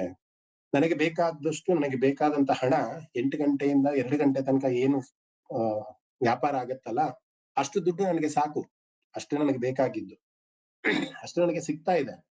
ಅದರ ಮೇಲೆ ಮುಂದಿನ ಜನ್ಮಕ್ಕೆ ನನಗೆ ಬೇಕಾದಂತಹ ಅನುಕೂಲ ಏನಿದೆ, ಯಾವ ಜನ್ಮದಲ್ಲಿ ನಾನು ಹುಟ್ಟಬೇಕು, ನಾನು ಈಗ ಅಧ್ಯಯನವನ್ನ ಶುರು ಮಾಡಿದೀನಿ, ಶಾಸ್ತ್ರಗಳ ಒಂದು ಅಧ್ಯಯನವನ್ನ ಮಾಡ್ತಿದ್ದೀನಿ, ಜ್ಞಾನವನ್ನ ಸಂಪಾದನೆ ಮಾಡ್ತಿದ್ದೀನಿ ಅಂದಾಗ ಮತ್ತೆ ಮುಂದಿನ ಜನ್ಮದಲ್ಲಿ ನಾನು ಇನ್ನಷ್ಟು ಜ್ಞಾನವನ್ನ ಸಂಪಾದನೆ ಮಾಡುವಂತಹ ಒಂದು ಯೋನಿನಲ್ಲಿ ನಾನು ಹುಟ್ಟೋದಕ್ಕೆ ಪ್ರಯತ್ನ ಮಾಡುವಂತ ಒಂದು ಸಮಯವನ್ನ ನಾನು ಇಟ್ಕೊಂಡಿದ್ದೆ ಅಂತ ಬಹಳ ಸರಳವಾಗಿ, ಬಹಳ ನಮ್ರತೆಯಿಂದ ಅವನು ಆ ಯುವಕ ಹಿರಿಯನಿಗೆ ಹೇಳ್ತಾನಂತೆ. ಸಾಮಾನ್ಯವಾಗಿ ಕಾಯಿಲೆ ಬಿದ್ದಂತಹ ಮನುಷ್ಯ ಇನ್ನೇನ್ 2 ದಿನದಲ್ಲಿ ಹೋಗ್ತಾನೆ ಅನ್ನೋ ಮನುಷ್ಯ, ಆಗ ಅವನಿಗೆ ಒಂದು ಜ್ಞಾನೋದಯ ಆಗುತ್ತಂತೆ. ನಾವೆಲ್ಲರೂ ಕೂಡ ಇವತ್ತು ಅದೇ ಸ್ಥಿತಿನಲ್ಲಿ ಇದೀವಿ. ಬಹಳ ಕಮ್ಮಿ ಸಮಯ ನಮಗೆ ಬದುಕೋದಕ್ಕೆ ಸಾಧ್ಯ ಆಗ್ತಿದೆ. ನಾನು ಲಾಸ್ಟ್ ವೀಕ್ ಮಾತ್ರ ಯಾವುದೋ ಒಂದು ಪೇಷಂಟ್ ಅನ್ನ ನೋಡ್ಕೊಂಡ್ ಬಂದೆ. 4th ಸ್ಟೇಜ್ ಆಫ್ ಕ್ಯಾನ್ಸರ್ ನಲ್ಲಿ ಅವರು ಇದ್ದಾರೆ. ಅವರು ನಮ್ಮ ಗೀತಾಮೃತಮಲ್ಲೂ ಕೂಡ ಇದ್ದಾರೆ. ಅವ್ರು ಹೇಳ್ತಾ ಇದ್ರು, ಪ್ರತಿ ನಿತ್ಯ ವಿಷ್ಣು ಸಹಸ್ರನಾಮವನ್ನ ಅಥವಾ ಈ ರೀತಿಯ ಆಧ್ಯಾತ್ಮಿಕವಾದ ಕಥೆಯನ್ನ ಕೊನೆ ಕಾಲದಲ್ಲಿ ನಾನು ಕೇಳಿಸ್ಕೊಂಡು ಹೋಗ್ತಾ ಇದ್ದೀನಿ ಅಂದ್ರೆ ನಿಜವಾಗ್ಲೂ ನಾನು ಕೃತಾರ್ಥನಾದಂತಹ ಒಂದು ಸ್ಥಿತಿಯಲ್ಲಿ ಇದ್ದೀನಿ. ಇಷ್ಟು ದಿನ ನನಗೆ ಅವಕಾಶಗಳು ಸಿಕ್ಕಿರ್ಲಿಲ್ಲ ಇದೆಲ್ಲ ಮಾಡ್ಬೇಕು, ಕಲಿಬೇಕು ಅನ್ನುವಂಥದ್ದು. ಆದ್ರೆ ಇವಾಗ ನಂಗೆ ಸಿಕ್ಕಿದೆ, ಅದು ಕೃತಜ್ಞತಾ ಮನೋಭಾವ ನನ್ಗಿದೆ ಮಹೋದಯ ಅಂತ ನನ್ ಜೊತೆ ಹಂಚ್ಕೊಂತಾ ಇದ್ರು. ಹಾಗೆ ಇನ್ನೆಷ್ಟು ದಿನಗಳು, ಇನ್ನೆಷ್ಟು ತಿಂಗಳುಗಳು, ಇನ್ನೆಷ್ಟು ವರ್ಷಗಳು ನಮ್ಗೆ ಗೊತ್ತಿಲ್ಲ. ಆದ್ರೆ ಇರುವಂತಹ ಸಮಯವನ್ನ ಎಷ್ಟರ ಮಟ್ಟಿಗೆ ನಾವು ಮುಂದಿನ ಜನ್ಮಕ್ಕೆ ಉಪಯುಕ್ತವಾಗುವ ಹಾಗೆ ದಾನ ಧರ್ಮಗಳನ್ನ ಮಾಡ್ತಾ ಇದ್ದೀವಿ, ಒಳ್ಳೆ ಕೆಲಸಗಳನ್ನ ಮಾಡ್ತಾ ಇದ್ದೀವಿ, ಶಾಸ್ತ್ರಾಧ್ಯಯನವನ್ನ ಮಾಡ್ತಿದ್ದೀವಿ, ನಾನ್ ಯಾರು ಅನ್ನೋದನ್ನ ಅರ್ಥಕೊಳ್ಳೋಕೆ ಪ್ರಯತ್ನ ಮಾಡ್ತಿದ್ದೀವಿ, ಅಥವಾ ಪರಮಾತ್ಮ ಯಾರು ಅಂತ ಅರ್ಥಕೊಳ್ಳೋಕೆ ಪ್ರಯತ್ನ ಮಾಡ್ತಿದ್ದೀವಿ. ಇವೆಲ್ಲಾ ಕೆಲಸಗಳು ಆಗ್ಬೇಕಾಗಿದೆ ನಮ್ಮಲ್ಲಿ. ಆಗ ಮಾತ್ರ ನಮ್ಗೆ ಮುಂದಿನ ಜನ್ಮಕ್ಕೆ ತೆಗೆದುಕೊಂಡು ಹೋಗಬಹುದಾದಂತಹ ಪುಣ್ಯವನ್ನ, ಪಾಪವನ್ನ ತೆಗೆದುಕೊಂಡು ಹೋಗೋದ್ ಬೇಡ, ಪುಣ್ಯವನ್ನ ನಾವು ಸಂಗ್ರಹ ಮಾಡಿ ಇಟ್ಕೊಬೇಕಾಗತ್ತೆ. ಇದೇ ರೀತಿ ಇನ್ನೊಂದು ಪ್ರಸಂಗ ಬಹಳ ಚುಟುಕಾಗಿದೆ, ಹೇಳ್ತೀನಿ. ಯಾರೋ ಒಬ್ರು US ಗೆ ಹೋಗ್ಬೇಕಾದಂತಹ ಒಂದು ಸಂದರ್ಭ. ಅವ್ರು ಕೇಳ್ತಾರೆ, ನಾನು US ಗೆ ಹೋಗ್ಬೇಕು, ಎಲ್ಲಾ ರೀತಿಯ ಒಂದು ಸಿದ್ಧತೆಗಳಾಗ್ಬೇಕಾಗಿದೆ, ಆಗತ್ತಾ ಸಿದ್ಧತೆಗಳೆಲ್ಲ ಆಗತ್ತಾ ಅಂತ. ಅವ್ರು ಹೇಳ್ತಾರೆ, ಎಲ್ಲವೂ ಕೂಡ ಆಗತ್ತೆ. US ಅಲ್ಲಿ ಏನಿದೆ ಇಲ್ಲೂ ಕೂಡ ಅದೇ ರೀತಿ ಇದೆ, ಅದೇ ಸೂರ್ಯ ಅದೇ ಚಂದ್ರ, ಎಲ್ಲವೂ ಕೂಡ ವ್ಯವಸ್ಥಿತವಾಗಿದೆ, ಏನು ಬೇಕಾಗಿಲ್ಲ ಅಂತ. ಮತ್ತೆ ಕರೆನ್ಸಿ ಬೇಕಾಗತ್ತಲ್ವಾ, ಕರೆನ್ಸಿ ಇಲ್ಲಿ ನಡೆಯುವಂತಹ ರುಪೀಸ್ ಅಲ್ಲಿ ನಡೆಯಲ್ಲ, ಅಲ್ಲಿ ಡಾಲರ್ ಅಲ್ಲಿ ನಡೆಯುತ್ತಲ್ವಾ. ಸೊ ಆ ಡಾಲರ್ ವ್ಯವಸ್ಥೆ ಆಗಿದ್ಯಾ ಅನ್ನೋದನ್ನ ಪ್ರಶ್ನೆ ಮಾಡ್ತಾರೆ. ಅದಕ್ಕೆ ಅವ್ರು ಹೇಳ್ತಾರೆ, ಡಾಲರ್ ವ್ಯವಸ್ಥೆ ಯಾಕೆ ಬೇಕು ನಮ್ಗೆ, ಇದೇ ರುಪೀಸ್ನೇ ತಗೊಂಡ್ ಹೋಗ್ಬೋದಲ್ವಾ ಅಂತ ಮತ್ತೆ ಅವನು ಕೇಳಿದಾಗ ಹೇಳ್ತಾನೆ, ಯಾವ ಲೋಕದಲ್ಲಿ ಅಂದ್ರೆ US ಅಲ್ಲಿ ಹೋದಾಗ ನಮ್ಗೆ ಡಾಲರ್ಸೇ ಅಲ್ಲಿ ಏನು ಉಪಯೋಗಕ್ಕೆ ಬರುವಂತದ್ದು, ರುಪೀಸ್ ಉಪಯೋಗ ಬರುವಂತದ್ದಲ್ಲ. ಅದೇ ಇಂಡಿಯಾದಲ್ಲಿ ಇದ್ದಾಗ ರುಪೀಸ್ ಉಪಯೋಗ ಬರುತ್ತೆ. ಹಾಗೆ ಇಲ್ಲಿ ಇಹದಲ್ಲಿ ಇರ್ಬೇಕಾದಾಗ ನಾವು ಏನನ್ನ ಮಾಡ್ಬೇಕು, ಯಾವ್ದನ್ನ ಹೇಗೆ ಶೇಖರಣೆ ಮಾಡ್ಬೇಕು. $1 ಬಂದು $60 ಅಥವಾ $70 ಇದೆ. ಆ $70 ಈಗಲೇ ನಾವ್ ಹೇಗೆ ಶೇಖರಣೆ ಮಾಡಿದ್ರೆ $1 ಆಗತ್ತೆ, ಅಂದ್ರೆ ಪರಲೋಕದಲ್ಲಿ $1 ಹೇಗಾಗತ್ತೆ ಅನ್ನೋದನ್ನ ನಾವು ಇಹಲೋಕದಲ್ಲಿ ಶೇಖರಣೆ ಮಾಡಿ $70 ಶೇಖರಣೆ ಮಾಡಿ ಇಟ್ಕೊಂಡ್ರೆ ಪರದಲ್ಲಿ ಅದು $1 ಆಗಿ ಕನ್ವರ್ಟ್ ಆಗ್ತಾ ಹೋಗುತ್ತೆ. ಸೊ ಹಾಗೆ ನಾವು ಇರುವಂತಹ ಒಂದು ಸಮಯವನ್ನ, ಇರುವಂತಹ ಒಂದು ಚೈತನ್ಯವನ್ನ ನಾವು ಪರಮಾತ್ಮನ ಒಂದು ಸೇವೆಗೆ, ಅವನ ಒಂದು ಧ್ಯಾನಕ್ಕೆ, ದಾನ ಧರ್ಮ ಈ ರೀತಿಯ ಕಾರ್ಯಗಳಿಗೆ ನಿಯೋಗ ಮಾಡ್ಕೊಬೇಕು. ಅವಾಗ ಮಾತ್ರ ನಾವು ಸತ್ಯಸಂಧರಾಗಿ, ಸತ್ಯ ಅನ್ನುವಂಥದ್ದು ವಿಷ್ಣುವಿನ ನಾಮ. ಯಾರು ಸತ್ಯವಾಗಿರ್ತಾರೆ, ಯಾರಿಗೂ ಕೂಡ ಮೋಸ ಮಾಡ್ದಲೆ ಅಥವಾ ಕೆಟ್ಟದನ್ನೇ ಆಗ್ಬೇಕು ಅಂತ ಆಲೋಚನೆ ಮಾಡ್ದಲೆ ಯಾರು ಜೀವನವನ್ನ ಸಾಗಿಸ್ತಾರೆ, ಅಂಥವ್ರಿಗೆ ಮಾತ್ರ ಮುಂದಿನ ಒಂದು ಜನ್ಮನೂ ಕೂಡ ಬಹಳ ಸುಖಕರವಾಗಿರುತ್ತೆ ಅನ್ನುವಂತಹ ಕಥೆಯನ್ನ ಹೇಳುವಂಥದ್ದು ಈ ಕತೆ. ಒಟ್ಟಾರೆ ತಾತ್ಪರ್ಯ ಏನು ಅಂತ ಅಂದ್ರೆ, ನಾವು ಅಗತ್ಯಕ್ಕಿಂತ ಮೀರಿ ಗಳಿಸಬಾರದು ಅಂತ. ಅದಕ್ಕೋಸ್ಕರ ಒಂದು ಕ್ಯಾಲ್ಕುಲೇಷನ್ ಕೂಡ ಇದೆ. ನಾವು ಎಷ್ಟು ಸಂಪಾದನೆ ಮಾಡ್ಬೇಕು, ಎಷ್ಟು ಶೇಖರಣೆಯನ್ನ ಮಾಡ್ಬೇಕು, ಎಷ್ಟು ಖರ್ಚು ಮಾಡ್ಬೇಕು ಅಂತ. ಉದಾಹರಣೆಗೆ ಒಂದು ₹100 ಅಂತ ನಾವು ತೆಗೆದುಕೊಂಡ್ರೆ ನಾವೆಷ್ಟು ಖರ್ಚು ಮಾಡ್ಬೇಕು ಅಂತ ಒಂದು ಕ್ಯಾಲ್ಕುಲೇಷನ್ ಮಾಡಿ ಇಟ್ಟಿದ್ದಾರೆ ಆಧ್ಯಾತ್ಮದಲ್ಲೂ ಕೂಡ. 40 ಭಾಗ ಅಂದ್ರೆ ₹100 ಅಂದ್ರೆ ₹40 ಮನೆ ಮಕ್ಕಳಿಗೆ ಖರ್ಚನ್ನ ಮಾಡ್ಬೇಕಂತ. ನನ್ನ ₹100 ಇವತ್ತು ನಾನು ಸಂಪಾದನೆ ಮಾಡಿದೆ ಅಂತ ಅಂದ್ರೆ ನನ್ನ ಮನೆ, ನನ್ನ ಮಕ್ಕಳು ಅಥವಾ ನನ್ನ ದಿನನಿತ್ಯದ ಖರ್ಚಿಗೆ ₹40 ಅದಕ್ಕಾಗಿ ಮೀಸಲಿಡಬೇಕು ಅಂತ ಹೇಳ್ತಾರೆ.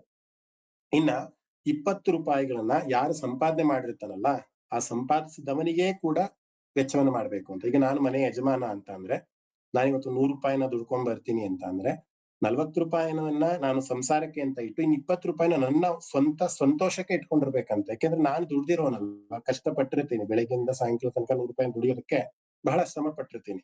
ಆ ₹20 ನನಗೋಸ್ಕರ ಖರ್ಚು ಮಾಡ್ಕೊಬೇಕಂತೆ. ಯಾಕೆಂದ್ರೆ ಅಲ್ಲಿ ಸ್ವಾರ್ಥ ಅನ್ನೋದಲ್ಲ, ನನ್ನ ಒಂದು ಪೋಷಣೆ, ನನ್ನ ಒಂದು ಮಾನಸಿಕ ನೆಮ್ಮದಿ, ಅಥವಾ ನನ್ನದೇ ಒಂದು ಏನಕ್ಕೆ ನನಗೆ ಪುಸ್ತಕ ಓದುವಂತಹ ಹವ್ಯಾಸವಿದ್ರೆ ನನಗೆ ಪುಸ್ತಕಗಳನ್ನ ತಗೊಳ್ಳುವಂಥದ್ದು, ಅಥವಾ ನನ್ನ ಒಂದು ಸ್ವಂತ ಖರ್ಚಿಗೆ ಇಟ್ಕೊಳ್ಳುವಂಥದ್ದು. ಆ ರೀತಿ ₹20 ಶೇಖರಣೆ ಮಾಡಿ ಇಡ್ಬೇಕಂತ. ಇನ್ನ ₹20 ಜೀವನದ ಭದ್ರತೆಗೆ, ಇನ್ಶೂರೆನ್ಸೋ ಅಥವಾ ನಾಳಿನ ಒಂದು ಖರ್ಚು ವೆಚ್ಚ ಏನಾಗುತ್ತೋ ಗೊತ್ತಿಲ್ಲ, ನೆಕ್ಸ್ಟ್ ಕರೋನಾ ಅಂತರ ಯಾವುದೋ ಒಂದು ಬಂತು, ಆವಾಗ ನಾವೆಲ್ಲ ಬ್ಯಾಂಕ್ರಪ್ಟ್ ಆಗಿ ಕೂತ್ಕೊಂಬಾರ್ದಲ್ವಾ. ಅದಕ್ಕೋಸ್ಕರ 20 ಭಾಗವನ್ನ ಮುಂದಿನ ಜೀವನದ ಒಂದು ಭದ್ರತೆಗೆ ಕೂಡಿಡಬೇಕು ಅಂತ. ಬರೀ ₹20 ಮಾತ್ರ. ಸೊ ಒಟ್ಟು ಎಷ್ಟಾಯ್ತು? ₹40 ಮನೆ ಮತ್ತೆ ಮಕ್ಕಳಿಗೆ ಆಯ್ತು. ಇನ್ನ ₹20 ಯಾರು ನಾವು ದುಡ್ದಿರ್ತೀವಲ್ಲ, ನಮ್ಮ ಒಂದು ಸ್ವಂತ ಖರ್ಚಿಗೆ ಆಯ್ತು. ಅಲ್ಲಿಗೆ ₹60 ಆಯ್ತು. ಇನ್ನು ₹20 ಜೀವನದ ಭದ್ರತೆಗೆ ಆಯ್ತು. ಇನ್ನ ಉಳಿದ ₹20 ನಾವು ದಾನ ಧರ್ಮ, ಧರ್ಮಕ್ಷೇತ್ರಗಳ ದರ್ಶನವನ್ನ ಮಾಡೋದಕ್ಕೆ ವಿನಿಯೋಗ ಮಾಡ್ಬೇಕಂತ. ಇಲ್ಲಿ ₹100 ಅನ್ನೋದು ಬರೀ ಒಂದು ಎಕ್ಸಾಂಪಲ್ ಅಷ್ಟೇ.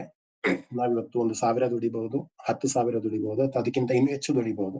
ಆದ್ರೆ 20 ಭಾಗದಷ್ಟು ನಾವು ದಾನ ಧರ್ಮಗಳನ್ನ, ಧರ್ಮ ಕ್ಷೇತ್ರಗಳನ್ನ ನೋಡೋದಕ್ಕೆ, ಅಥವಾ ಒಳ್ಳೊಳ್ಳೆ ಕೆಲಸಗಳನ್ನ ಮಾಡೋದಕ್ಕೆ, ಅಂದ್ರೆ ಮುಂದಿನ ಜನ್ಮದ ಒಂದು ಅಸೆಟ್ ಅನ್ನ ನಾವು ಈಗಲಿಂದಾನೇ ಕೂಡಿ ಇಟ್ಕೊಳ್ಳುವಂತಹ ಒಂದು ಕಾರ್ಯದಲ್ಲಿ 20 ಭಾಗವನ್ನ, ನಾವು ದುಡಿದ 20 ಭಾಗವನ್ನ ನಾವು ಅದಕ್ಕೆ ವಿನಿಯೋಗ ಮಾಡ್ಬೇಕು. ಇನ್ನು 20 ಭಾಗವನ್ನು ಮಾತ್ರ ಶೇಖರಣೆಯನ್ನು ಮಾಡ್ಬೇಕು. ಇವತ್ತು ನಿಮ್ಮ ಮೊಮ್ಮಕ್ಕಳು ನಿಮ್ಮನ್ನ ತಾತ ಅಜ್ಜಿ ಅಂತ ಗುರುತಿಡಿತಾರೆ. ಆದ್ರೆ ನೀವು ಪಟ್ಟಂತಹ ಕಷ್ಟವನ್ನ ನಿಮ್ಮ ಮೊಮ್ಮಕ್ಕಳು ನೆನೆಸ್ಕೊಳ್ಳೋದಿಲ್ಲ, ಮೊಮ್ಮಕ್ಕಳು ನೆನೆಸ್ಕೊಳ್ಳೋದಿಲ್ಲ. ಯಾಕೆಂದ್ರೆ ಅದು ಸಹಜವಾಗಿ ಅವ್ರಿಗೆ ಗೊತ್ತಿರೋದಿಲ್ಲ. ಮಕ್ಳಿಗೆ ಗೊತ್ತಾಗತ್ತೆ ತಂದೆ ತಾಯಿ ಎಷ್ಟು ಕಷ್ಟಪಟ್ಟಿದ್ರು ಜೀವನದಲ್ಲಿ ಹಣವನ್ನ ಸಂಪಾದನೆ ಮಾಡೋದಕ್ಕೆ, ಆಸ್ತಿನ ಸಂಪಾದನೆ ಮಾಡೋದಕ್ಕೆ. ಆದ್ರೆ ಮೊಮ್ಮಕ್ಕಳೇ ಆಗ್ಲಿ ಅವ್ರು ಪಟ್ಟಂತಹ ಶ್ರಮ ಅವ್ರಿಗೆ ಗೊತ್ತಾಗೋದಿಲ್ಲ. ಯಾಕೆಂದ್ರೆ ಅವ್ರು ಕಣ್ಣಲ್ಲಿ ನೋಡಿರೋದಿಲ್ಲ, ವಾಸ್ತವವಾಗಿ ಇರೋದಿಲ್ಲ. ಸೊ ಯಾರೋ ಕಣ್ಣಿಗೆ ಕಾಣದಂತಹ ಇವರು ನಮ್ಮ ವಂಶದವರೇ ಬಂದು ನಮ್ಮನ್ನ ನೆನೆಸ್ಕೊಂಡೇ ಇಡೋದು, ಇಟ್ಕೊಂಡಲ್ಲೇ ಖರ್ಚು ಮಾಡುವಂತವ್ರಿಗೆ ನಾವ್ ಯಾಕೆ ಕೂಡಿಡ್ಬೇಕಲ್ವಾ?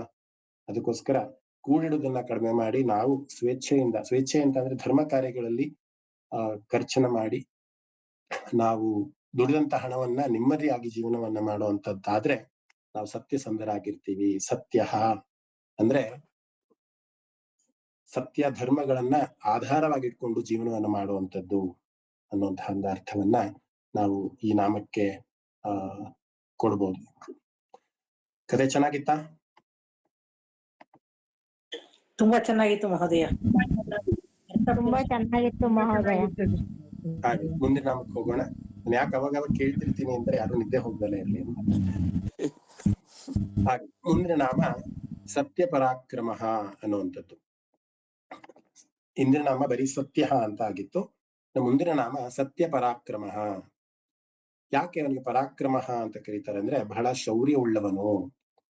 ಪರಮಾತ್ಮ ಯಾವುದೇ ಅವತಾರವನ್ನು ತೆಗೆದುಕೊಂಡು ಬಂದ್ರೂ ಕೂಡ ಅವನ ಶೌರ್ಯವನ್ನ, ಅವನ ಧೈರ್ಯವನ್ನ, ಅವನ ಒಂದು ತೇಜಸ್ಸನ್ನ ಅಥವಾ ಅವತಾರವಾಗಿ ಬಂದಂತಹ ಒಂದು ಉದ್ದೇಶವನ್ನ ಅವನು ಈಡೇರಿಸ್ತಾನೆ. ಅದಕ್ಕೋಸ್ಕರ ಸತ್ಯ ಧರ್ಮ ಪರ. ಯಾಕೆ ಸತ್ಯ ಅಂತ ಇಲ್ಲಿ ಸೇರಿಸ್ಕೊಂಡ್ರು ಅಂತ ಅಂದ್ರೆ ನಿಜವಾದ ಧರ್ಮಯುತವಾದಂತಹ ಕೆಲಸಗಳನ್ನ ಮಾಡೋದಕ್ಕೆ ಪರಮಾತ್ಮ ಅವತಾರ ಪುರುಷನಾಗಿ ಬರ್ತಾನೆ, ಅವನ ಶೌರ್ಯವನ್ನ ಪ್ರದರ್ಶನ ಮಾಡ್ತಾನೆ ಅಂತ. ಅದು ರಾಮನಾಗಿರ್ಬೋದು, ಕೃಷ್ಣನಾಗಿರ್ಬೋದು, ಪರಶುರಾಮರಾಗಿರ್ಬೋದು, ಇಲ್ಲೆಲ್ಲೂ ಕೂಡ ಅವನ ಪರಾಕ್ರಮವನ್ನ ಪ್ರದರ್ಶನ ಮಾಡಿದ್ದಾರೆ. ಪರಶುರಾಮರು 21 ಬಾರಿ ಪರ್ಯಟನೆಯನ್ನ ಮಾಡಿ ಎಲ್ಲಾ ಕ್ಷತ್ರಿಯರನ್ನ ನಾಶ ಮಾಡುವಂತಹ ಒಂದು ಕ್ರಿಯೆ ಆಗಿರ್ಬೋದು, ರಾಮ ರಾವಣನನ್ನ ಸಾಯಿಸುವಂತಹ ಒಂದು ಕ್ರಿಯೆ ಆಗಿರ್ಬೋದು, ಕೃಷ್ಣ ಕಂಸನನ್ನ ಸಾಯಿಸುವಂತಹ ಒಂದು ಕೆಲಸ ಆಗಿರ್ಬೋದು, ಎಲ್ಲವೂ ಕೂಡ ವಿಷ್ಣುವಿನ ಪರಾಕ್ರಮವನ್ನ ಎತ್ತಿ ತೋರಿಸುವಂತಹ ಒಂದು ಕ್ರಿಯೆಯಲ್ಲಿ ನಡೀತಾ ಇದೆ. ಯಾಕೆಂದ್ರೆ ಧರ್ಮವನ್ನ ಉಳಿಸಬೇಕು, ಆ ಧರ್ಮದ ಒಂದು ವಿನಾಶವನ್ನ ಮಾಡಬೇಕು ಅನ್ನುವಂತಹ ನಿಟ್ಟಿನಲ್ಲಿ ಪರಮಾತ್ಮ ಅವತಾರಗಳನ್ನು ತೆಗೆದುಕೊಂಡು ಸತ್ಯ ಪರಾಕ್ರಮನಾಗಿ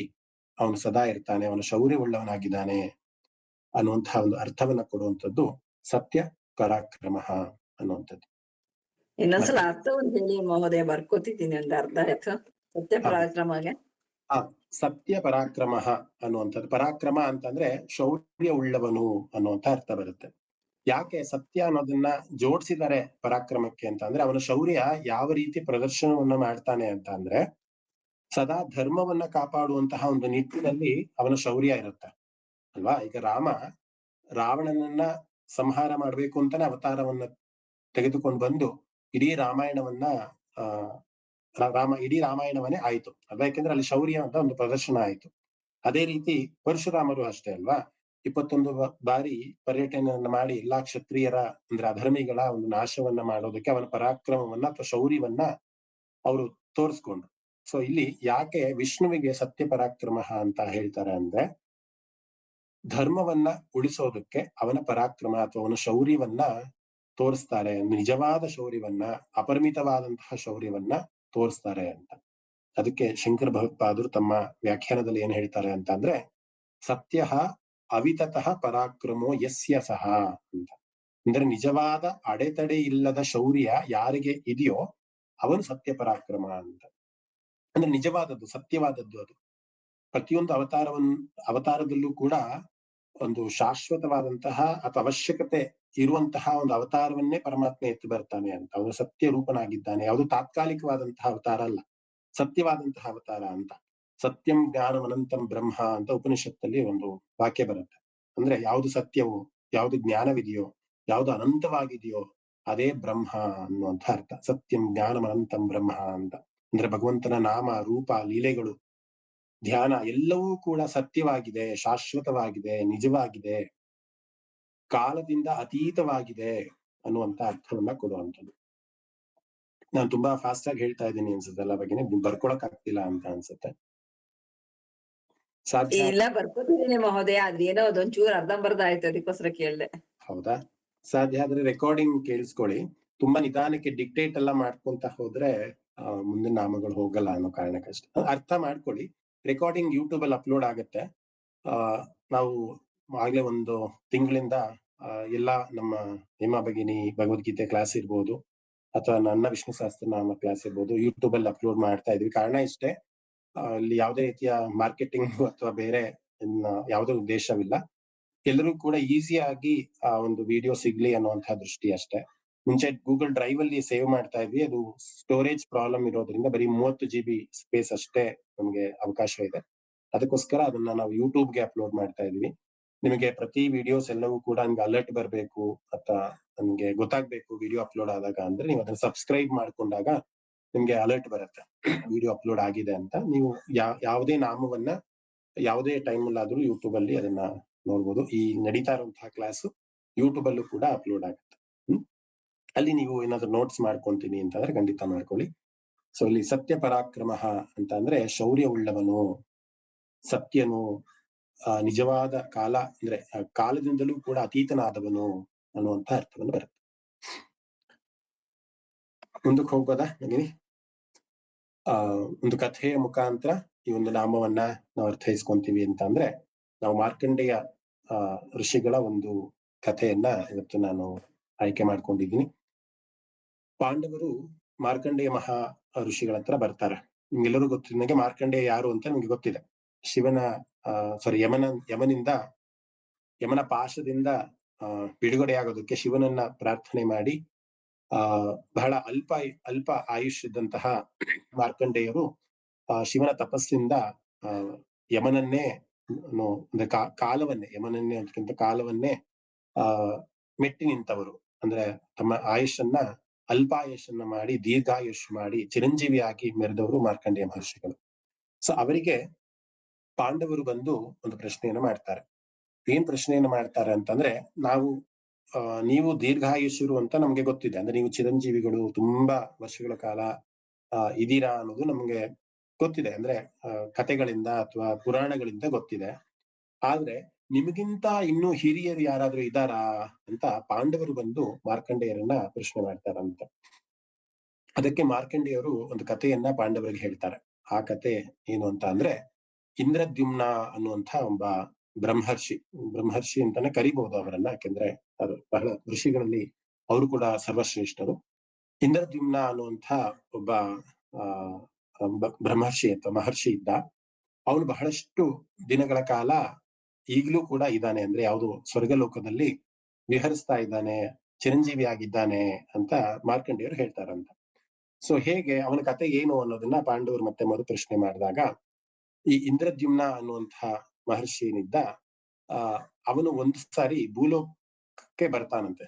ಭೂಲೋಕಕ್ಕೆ ಅಂದ್ರೆ ಅವನ ಒಂದು ಆಯುಷ್ ಆದ್ಮೇಲೆ, ಅಂದ್ರೆ ಆಯುಷ್ ಅಂತ ಅಂದ್ರೆ ಅವನ ನಿಗದಿತವಾದಂತಹ ಆಯುಷ್ ಆದ್ಮೇಲೆ ಮತ್ತೆ ಭೂಲೋಕದ ಪರ್ಯಟನೆಯನ್ನ ಮಾಡಿ ಅವನ ಬಗ್ಗೆ ತಿಳ್ಕೊಳ್ಬೇಕು.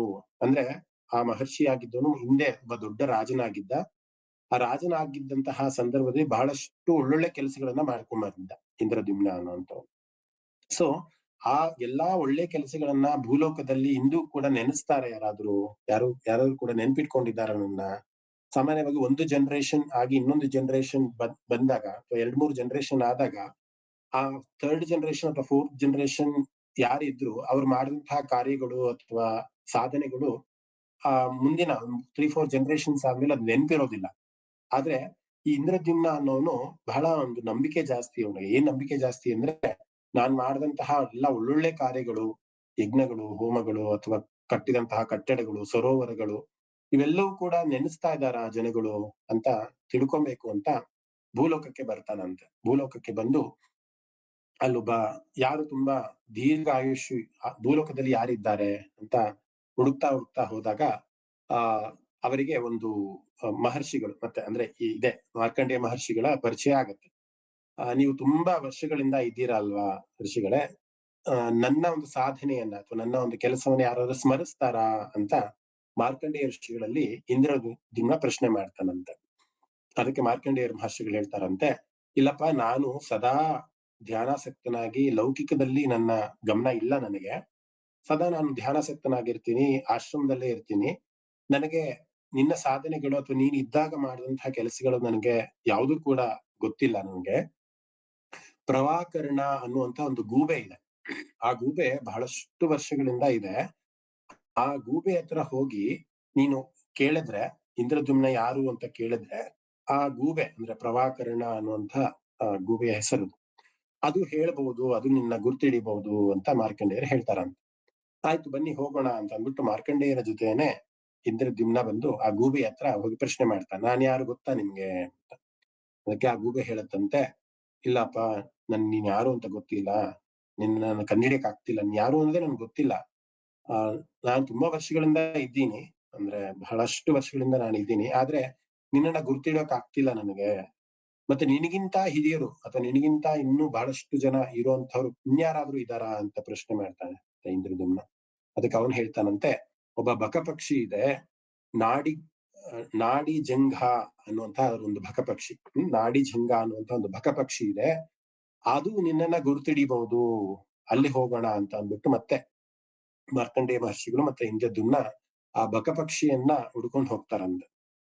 ಮತ್ತೆ ಆ ಬಕಪಕ್ಷಿ ಹತ್ರ ಹೋದಾಗ ಹೇಳುತ್ತಂತೆ, ಇಲ್ಲ, ಆ ಬಕಪಕ್ಷಿನೂ ಅದೇ ಹೇಳುತ್ತಂತೆ, ಇಲ್ಲ, ನಿನ್ನ ಯಾರು ಅಂತ ನನ್ಗೆ ಗೊತ್ತಿಲ್ಲ, ನೀನ್ ಏನೇನ್ ಕೆಲಸ ಮಾಡಿದ್ಯಾ ಅಂತ ನನ್ಗೆ ಗೊತ್ತಿಲ್ಲ, ನೀನ್ ಯಾವಾಗ ರಾಜ ಆಗಿದ್ದೆ ಅಂತ ನನಗೆ ಗೊತ್ತಿಲ್ಲ, ನಾನು ಬಹಳಷ್ಟು ಪಕ್ಷಿಯಾಗಿ ಎಲ್ಲಾ ಕಡೆ ಪರ್ಯಟನೆ ಮಾಡ್ಕೊಂಡು ಹಾರ್ಕೊಂಡ್ ಬರ್ತೀನಿ, ನಾನು ಯಾವತ್ತೂ ನಿನ್ನ ನೋಡೇ ಇಲ್ಲ ಅಂತ ಆ ಬಕಪಕ್ಷಿನೂ ಕೂಡ ಹೇಳ್ತಾನೆ.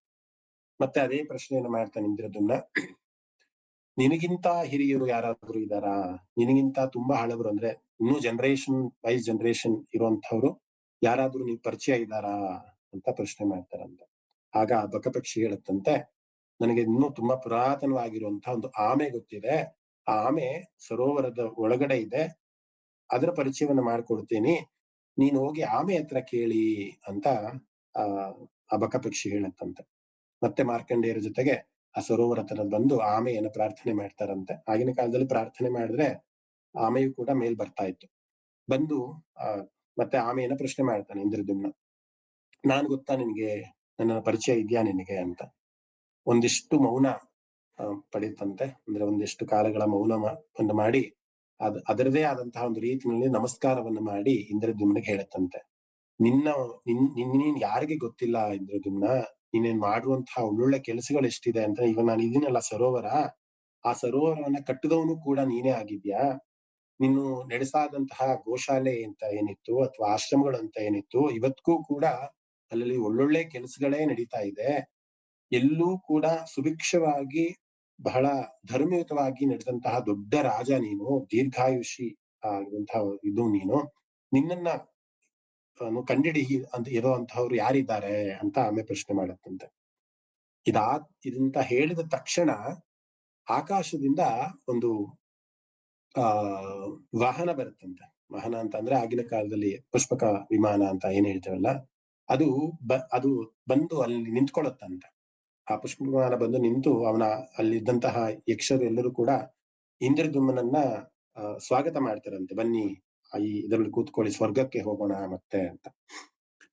ಇಷ್ಟು ಕತೆ ಯಾಕೆ ಹೇಳಿದೆ, ಯಾಕೆ ಇಂದ್ರದ್ಯುಮ್ನ ಮಾರ್ಕಂಡೇಯನ ಹತ್ರ ಹೋದ, ಮಾರ್ಕಂಡೇಯ ಬಂದು ಗೂಬೆ ಹತ್ರ ಅಂದ್ರೆ ಪ್ರವಾಕರ್ಣ ಅನ್ನುವಂತಹ ಗೂಬೆ ಹತ್ರ ಹೋಯ್ತು, ಗೂಬೆ ಬಂದು ಬಕಪಕ್ಷಿ ಹತ್ರ ಕೇಳ್ತು, ಬಕಪಕ್ಷಿ ಬಂದು ಆಮೆ ಹತ್ರ ಕೇಳ್ತು, ಆಮೆ ಆ ಒಂದು ಇಂದ್ರದ್ಯುಮ್ನ ಒಂದು ಗುರುತನೆ ಹಿಡಿತು. ಯಾಕೆ ಇಷ್ಟು ಕತೆ ಅಥವಾ ಇಷ್ಟು ಕ್ಯಾರೆಕ್ಟರ್ಸ್ ಯಾಕೆ ಬರ್ತಾ ಹೋಯ್ತು ಅನ್ನೋದನ್ನ ನಾವು ಕನ್ಕ್ಲೂಷನ್ ನೋಡೋದಾದ್ರೆ, ಯಾರ್ಯಾರು ಒಳ್ಳೊಳ್ಳೆ ಕೆಲಸಗಳನ್ನ ಮಾಡಿರ್ತಾರೆ, ಯಾಕೆ ಆ ಪುಷ್ಪಕ ವಿಮಾನ ಬಂದು ಅವನ್ನ ಸ್ವರ್ಗಕ್ಕೆ ಕರ್ಕೊಂಡು ಹೋಯ್ತು ಅಂತ ಅಂದ್ರೆ, ಇಹದಲ್ಲಿ ಅಂದ್ರೆ ಇವಾಗಿನ ಜನರೇಷನ್ ನಲ್ಲಿ ನಾವು ಮಾಡಿದಂತಹ ಒಳ್ಳೆ ಕೆಲಸಗಳನ್ನ ಯಾರು ಸ್ಮರಿಸ್ತಾರೋ, ಈಗ ಒಂದು ಹಾಸ್ಪಿಟಲ್ ನ ಮಾಡಿರ್ತೀವಿ ಅನ್ಕೊಳ್ಳಿ, ಅಥವಾ ಒಂದು ಸ್ಕೂಲ್ ಅನ್ನ ಮಾಡಿರ್ತೀವಿ ಅನ್ಕೊಳ್ಳಿ, ಅಥವಾ ಒಂದು ಗೋಶಾಲೆಯನ್ನ ಮಾಡಿರ್ತೀವಿ ಅನ್ಕೊಳ್ಳಿ, ನೀವು ಮಾಡಿ ಬಿಟ್ಟು ಹೋದಂತಹ ಕೆಲಸದಿಂದ ಅಥವಾ ಕಾರ್ಯದಿಂದ ಇನ್ನು 10 ಜನಕ್ಕೆ ಏನಾದ್ರೂ ಉಪಯೋಗ ಆಗ್ತಾ ಇದ್ರೆ, ನಿಮಗೆ ನೀವು ಇಹದಲ್ಲಿ ಇಲ್ಲ ಅಂದ್ರೂ ಕೂಡ, ನಿಮ್ಮ ಸ್ವರ್ಗದಲ್ಲೋ ನರಕದಲ್ಲೋ ಅಥವಾ ಬೇರೆ ಯಾವುದೋ ಜನ್ಮದಲ್ಲಿ ಇದ್ರೂ ಕೂಡ, ಇಲ್ಲಿ ಯಾರಾದ್ರೂ ಒಬ್ಬರು ಹೊಗಳಿದ್ರೆ ನಿಮ್ಮನ್ನ, ಇಂಥವನೊಬ್ಬ ಇದ್ನಪ್ಪ, ಇಂಥವನೊಬ್ಬ ಇದ್ದ, ಇವನು ಇಂತಹ ಕೆಲಸವನ್ನು ಮಾಡಿ ಹೋದ, ಇಂತಹ ಜನಕ್ಕೆ ಉಪಯೋಗ ಆಗುವಂತ ಒಂದು ನದಿಯನ್ನ ಕೊಟ್ಟು ಹೋದ, ಒಂದು ಕೆರೆಯನ್ನ ಕಟ್ಟು ಹೋದ, ಇಂಥ ಒಳ್ಳೆ ಕೆಲಸವನ್ನ ಒಂದು ಹಾಸ್ಪಿಟಲ್ ನ ಕಟ್ಟು ಹೋದ ಅಂತ ಯಾರಾದ್ರೂ ಒಬ್ಬರು ಅವರನ್ನ ಹೊಗಳಿದ್ರೆ, ನಾವು ಇಹದಲ್ಲಿ ಇರಬೇಕು ಅಂತ ಏನಿಲ್ಲ, ನಾವು ಬೇರೆ ಯಾವುದೇ ಜನ್ಮದಲ್ಲಿ ಇದ್ರು ಕೂಡ, ಸ್ವರ್ಗದಲ್ಲಿ ಇದ್ರು ಕೂಡ, ಎಲ್ಲೇ ಇದ್ರು ಕೂಡ ಆ ಪುಣ್ಯದ ಫಲ ನಮ್ಗೆ ಆಡ್ ಆಗ್ತಾ ಆಗ್ತಾ ಆಗ್ತಾ ಹೋಗುತ್ತೆ. ಇಂದ್ರದ್ಯುಮ್ನ ಕಥೆ ಇಲ್ಲ, ನಮ್ಮೆಲ್ಲರ ಕಥೆಯೂ ಕೂಡ. ನಾವು ಇರ್ಬೇಕಂದ್ರೆ ಚೈತನ್ಯಮಯವಾಗಿ ಜೀವಂತವಾಗಿ ದೇಹಧಾರಿಗಳಾಗಿ ಇರ್ಬೇಕಂದ್ರೂ ಕೂಡ, ನಮ್ಮ ಜೀವಿತ ಅವಧಿಯಲ್ಲಿ ನಾವೆಷ್ಟು ಒಳ್ಳೆ ಕೆಲಸಗಳನ್ನ ಮಾಡ್ತೀವಿ, ಆ ಒಳ್ಳೆ ಕೆಲಸಗಳು ನಾವು ಹೋದ್ಮೇಲೂ ಕೂಡ ಇನ್ನು 10 ಜನಕ್ಕೆ ಅಥವಾ 1 ಜನರೇಷನ್ಗೆ, 2 ಜನರೇಷನ್, 3 ಜನರೇಷನ್ಗೆ ಅದು ಉಪಯೋಗ ಆಗ್ತಿದೆ ಅಂತಂದ್ರೆ, ಅಲ್ಲಿ ನಿಮ್ಮ ಡೆಪಾಸಿಟ್ಗೆ ಇಂಟ್ರೆಸ್ಟ್ ಆಡ್ ಆಗ್ತಾನೆ ಇದೆ ಅಂತ. ನೀವು ಇಲ್ಲಿ ಇರೋದಿಲ್ಲ, ದೇಹತ್ಯಾಗ ಮಾಡಿರ್ತೀರಾ, ಆದ್ರೂ ಕೂಡ ನಿಮ್ಮ ಪುಣ್ಯ ಅಲ್ಲಿ ಪ್ರಾಪ್ತಿ ಆಗ್ತಾನೆ ಇರುತ್ತೆ. ಯಾಕೆ ಅಲ್ಲಿ ಒಂದು ಪುಷ್ಪಕ ವಿಮಾನ ಬಂತು ಆ ಸಮಯದಲ್ಲಿ ಅಂತ ಅಂದ್ರೆ, ಯಾರು ಒಬ್ರು ಒಳ್ಳೆ ಕೆಲಸವನ್ನ ಹೊಗಳ್ತಾರಲ್ಲ ಅಂಥವರಿಗೆ ಸ್ವರ್ಗದಿಂದ ಆಹ್ವಾನ ಬರುತ್ತಂತೆ, ಬಾ ನೀನ್ ಇನ್ನೂ ಸ್ವಲ್ಪ ದಿನಗಳ ಕಾಲ ಸ್ವರ್ಗದಲ್ಲಿ ಇರ್ಬೇಕು ನೀನು, ಯಾಕೆಂದ್ರೆ ನೀನು ಮಾಡಿದಂತಹ ಒಳ್ಳೆ ಕೆಲಸವನ್ನ ಜನರು ನೆನೆಸ್ಕೊಂತಾ ಇದಾರೆ ಅಥವಾ ಹೊಗಳ್ತಾ ಇದ್ದಾರೆ, ಅದಕ್ಕೆ ನೀನು ಸ್ವರ್ಗದಲ್ಲೇ ಇರೋದಕ್ಕೆ ಬಹಳ ಅರ್ಹನಾಗಿದ್ಯಾ ಅಂತ ಆ ಸ್ವರ್ಗದ ಅಧಿಪತಿಗಳು, ದೇವತೆಗಳು ಬಂದು ನಮ್ಮನ್ನ ಕರ್ಕೊಂಡು ಹೋಗ್ತಾರಂತೆ. ಅದೇ ರೀತಿ ಅದರ ಆಪೋಸಿಟ್ ಆಗಿ ಪಾಪಗಳನ್ನ ಮಾಡಿದ್ರು ಅಷ್ಟೇ. ನೀವು ಸತ್ತ ಮೇಲೂ ಕೂಡ ನಿಮ್ಮನ್ನ ಸ್ವಲ್ಪ ಜನ ನೆನ್ಸ್ಕೊಂತಾರೆ. ಯಾಕೆ ನೆನ್ಸ್ಕೊಂತಾರೆ ಅಂದ್ರೆ, ಅಯ್ಯೋ ಒಬ್ಬ ಇದ್ದ, ಯಾಕಾದ್ರೂ ಇದ್ನೋ ಅವನು ಅಂತ ಯಾರಾದ್ರೂ ನೆನ್ಸ್ಕೊಂಡ್ರೆ ಇನ್ನೂ ನರಕದಲ್ಲೇ ಇರುವಂತಹ ಒಂದು ಪ್ರವೃತ್ತಿ ಬರ್ತಾ ಹೋಗುತ್ತೆ.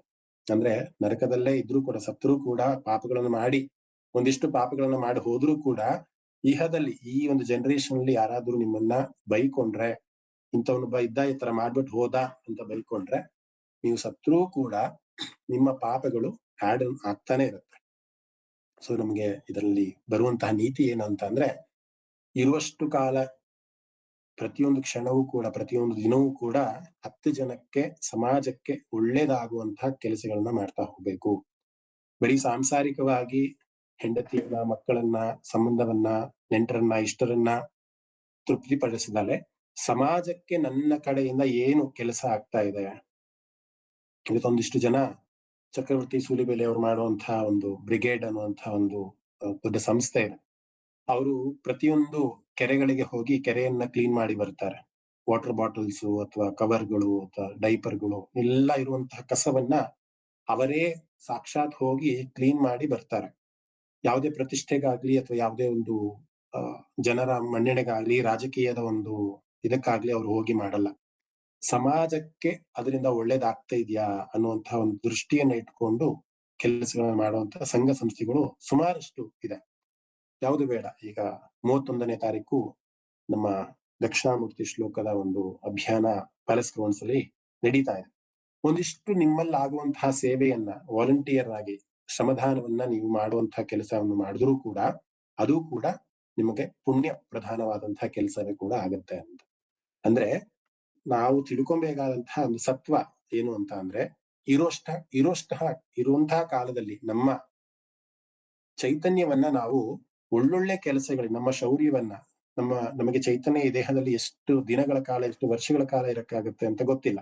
ಆದ್ರೆ ಇದ್ದಂತಹ ಚೈತನ್ಯವನ್ನ ಸುಮ್ಮನೆ ಹಾಗೆ ಕೂತು ಆರಾಮಾಗಿ ಕಳೆಯೋದಕ್ಕಿಂತ ಒಂದಿಷ್ಟು ಶ್ರಮವನ್ನ ಮಾಡಿ, ಒಂದಿಷ್ಟು ಕರ್ಮವನ್ನ ಮಾಡಿ 10 ಜನಕ್ಕೆ ಏನು ಒಳ್ಳೇದಾಗತ್ತೆ ಅನ್ನುವಂಥ ನಿಟ್ಟಿನಲ್ಲಿ ನಾವೇನಾದ್ರೂ ಕೆಲಸ ಮಾಡಿದ್ದೇ ಆದಲ್ಲಿ, ಅದು ನಾವು ಸತ್ತ ಮೇಲೂ ಕೂಡ ಒಂದು ಜನರೇಷನ್ಗೆ, ಯಾವುದು ಬೇಡ, ಹಾಫ್ ಜನರೇಷನ್ಗೆ ಉಪಯೋಗ ಆಗುವಂತ ಒಂದು ಕೆಲಸ ಮಾಡಿದ್ರು ಕೂಡ ಒಂದಿಷ್ಟು ಜನ ದೇವಸ್ಥಾನಗಳನ್ನ ಕಟ್ತಾರೆ. ದೇವಸ್ಥಾನವನ್ನ ಕಟ್ಟಿದವರು ಚಿರಾಯು ಆಗಿ ಇರೋದಿಲ್ಲ. ಆದ್ರೆ ಆ ದೇವಸ್ಥಾನದಲ್ಲಿ ಪ್ರತಿನಿತ್ಯ ಹೋಮ ಹವನಗಳು, ಪೂಜೆಗಳು, ಪುನಸ್ಕಾರಗಳು ನಡೀತಾನೆ ಇರುತ್ತೆ. ಅದಕ್ಕೆ ಕಾರಣ ಪ್ರತಿ ಒಂದು ಹೋಮ ಹವನ ಅಥವಾ ಯಾವುದೇ ಸತ್ಕಾರ್ಯಗಳು ನಡೆದ್ರು ಕೂಡ ಯಾರು ಸ್ಥಾಪನೆಯನ್ನು ಮಾಡಿರ್ತಾರೆ, ಯಾರಿಗೆ ಮೊದಲು ಆ ಯೋಚನೆ ಬಂದಿರುತ್ತಲ್ಲ, ಒಂದು ಧರ್ಮ ಕಾರ್ಯವನ್ನ ಮಾಡ್ಬೇಕು, ದೇವಸ್ಥಾನವನ್ನ ಕಟ್ಟಬೇಕು ಅಂತ, ಅದರ ಒಂದು ಪ್ರತಿಫಲ ಅವರು ಸತ್ತರೂ ಕೂಡ ಅದಕ್ಕೆ ಅವ್ರಿಗೆ ಸಿಗ್ತಾ ಇರುತ್ತೆ ಅನ್ನುವಂಥ ಒಂದು ಸಂದೇಶವನ್ನ ನಾವು ಈ ಕಥೆಯಿಂದ ತಿಳ್ಕೊಬಹುದು. ಅದಕ್ಕೋಸ್ಕರ ಸತ್ಯ ಪರಾಕ್ರಮ, ನಮ್ಮ ಪರಾಕ್ರಮ, ಮಾನವನಾಗಿ ನಮ್ಮ ಪರಾಕ್ರಮ ಏನು? ಒಳ್ಳೆ ಕೆಲಸಗಳನ್ನ ಮಾಡುವಂಥದ್ದೇ ನಮ್ಮ ಪರಾಕ್ರಮ. ನಮ್ಮ ಶಕ್ತಿಯನ್ನ ಒಳ್ಳೊಳ್ಳೆ ಕೆಲಸಗಳಿಗೆ ಯೂಸ್ ಮಾಡ್ಕೊಳ್ಳೋದೇ ನಮ್ಮ ಪರಾಕ್ರಮ ಆಗಿದೆ. ಇವತ್ತು ನಾನು ಸ್ವಲ್ಪ ಜನಕ್ಕೆ ಹೇಳಿದ್ದೀನಿ, ನಾನೊಂದು ಗೋಶಾಲೆಯನ್ನ ಮಾಡ್ತಾ ಇದ್ದೀನಿ. ಆ ಗೋಶಾಲೆಯಲ್ಲಿ ಇರುವಂತಹ ಹಸುಗಳು, ಯಾವ್ದು ವಯಸ್ಸಾದಂತಹ ಹಸುಗಳು ಇರುತ್ತೆ ಅಂತ ಹಸುಗಳನ್ನ ತೆಗೆದುಕೊಂಡು ಬಂದು ಸಾಕೊಬೇಕು ಅನ್ನುವಂತಹ ಒಂದು ಇದು, ಯಾವ್ದು ಅಂಗವಿಕಲವಾದಂತಹ ಹಸುಗಳನ್ನ ತೆಗೆದು ಸಾಕೊಬೇಕು. ನನಗೆ ಯಾವುದೇ ರೀತಿಯ ಪ್ರತಿಫಲಾಪೇಕ್ಷೆ ಇಲ್ಲದಲೆ 330 ಕೋಟಿ ದೇವತೆಗಳು ಇರುವಂತಹ ಆ ಗೋಮಾತೆಯನ್ನ ಸಂರಕ್ಷಣೆ ಮಾಡಬೇಕು, ಅದು ಇನ್ನೊಬ್ರು ಯಾರು ಕಟ್ಟಿಕರಿಗೆ ಮಾಂಸದ ರೀತಿಯಾಗಿ ಹೋಗ್ಬಾರ್ದು ಅನ್ನುವಂತ ಒಂದು ಆಲೋಚನೆ ಆ ಒಂದು ಕಾರ್ಯವನ್ನು ಮಾಡೋದಕ್ಕೆ ನನಗೆ ಪ್ರೇರೇಪಣೆಯನ್ನು ನೀಡಿದೆ ಅಲ್ವಾ. ಅದಕ್ಕೆ ಪರಾಕ್ರಮ ಅದು ನನ್ನಲ್ಲಿರುವಂತಹ ಒಂದು ಶಕ್ತಿ, ಅಥವಾ ನನ್ಗೆ ಅದಾಗತ್ತೆ ನನ್ನ ಕೈಲಿ ಮಾಡೋದಕ್ಕೆ. ಯಾರು ಸಹಾಯ ಮಾಡಿಲ್ಲ ಅಂದ್ರೂ ಕೂಡ ಅದನ್ನ ನಿಗ್ರಹಿಸುವಂತಹ ಶಕ್ತಿ ನನಗೆ ಪರಮಾತ್ಮ ಕೊಟ್ಟಿದ್ದಾನೆ. ಅದಕ್ಕೋಸ್ಕರ ಸತ್ಯ ಪರಾಕ್ರಮ ಅನ್ನುವಂತಹ ಒಂದು ಚೈತನ್ಯಮಯವಾದಂತಹ ದೇವರಿಗೆ, ನಾರಾಯಣನಿಗೆ ನಾನು ಕೃತಜ್ಞನಾಗಿರ್ತೀನಿ ಅನ್ನುವಂತಹ ಒಂದು ಅರ್ಥವನ್ನ ಕೊಡುವಂಥದ್ದು ಸತ್ಯ ಪರಾಕ್ರಮ ಅನ್ನುವಂಥ ಒಂದು ನಾಮ. ಯಾರು ನಿದ್ದೆ ಮಾಡಿಲ್ಲ ಅಲ್ಲ? ಮುಂದಿನ ಕಥೆಗೂ, ಮುಂದಿನ ನಾಮಕ್ಕೆ ಹೋಗೋಣ.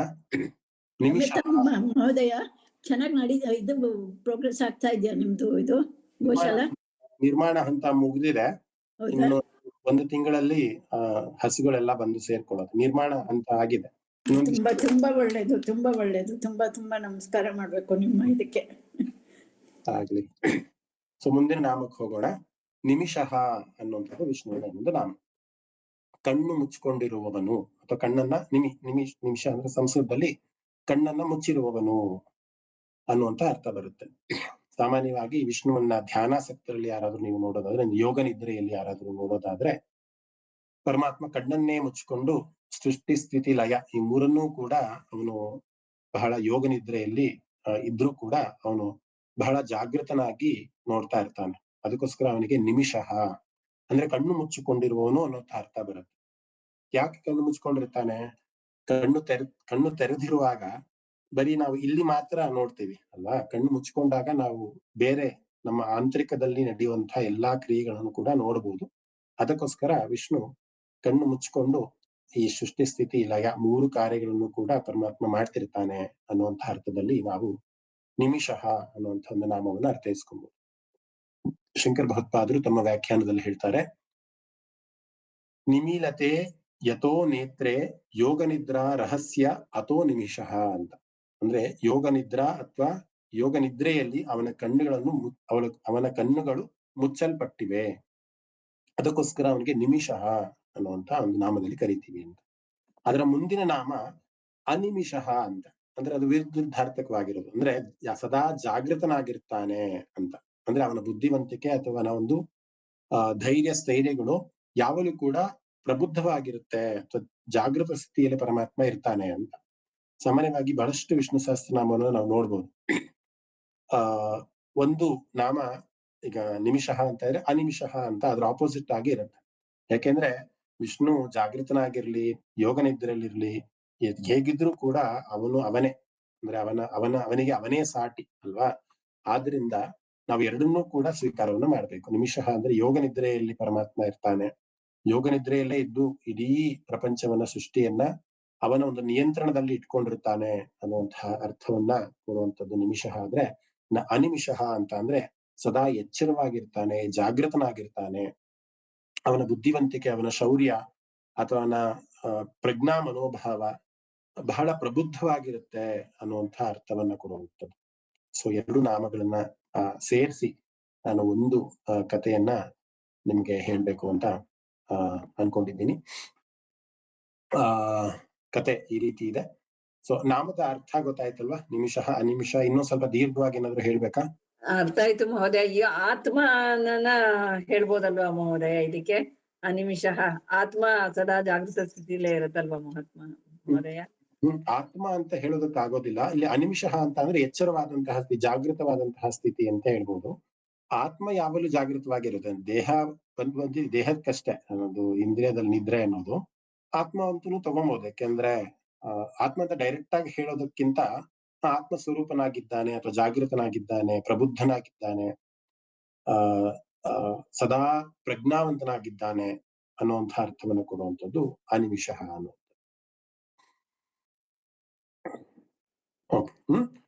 ಒಂದು ಕಥೆಯ ಮುಖಾಂತರ ಈ ನಿಮಿಷಃ ಮತ್ತೆ ಅನಿಮಿಷಃ ನಾಮವನ್ನ ನಾವು ನೋಡೋದೇ ಆದ್ರೆ, ಒಬ್ಬ ರಾಜ ಇರ್ತಾನೆ. ಸಾಮಾನ್ಯವಾಗಿ ರಾಜ ಇದ್ದಾಗ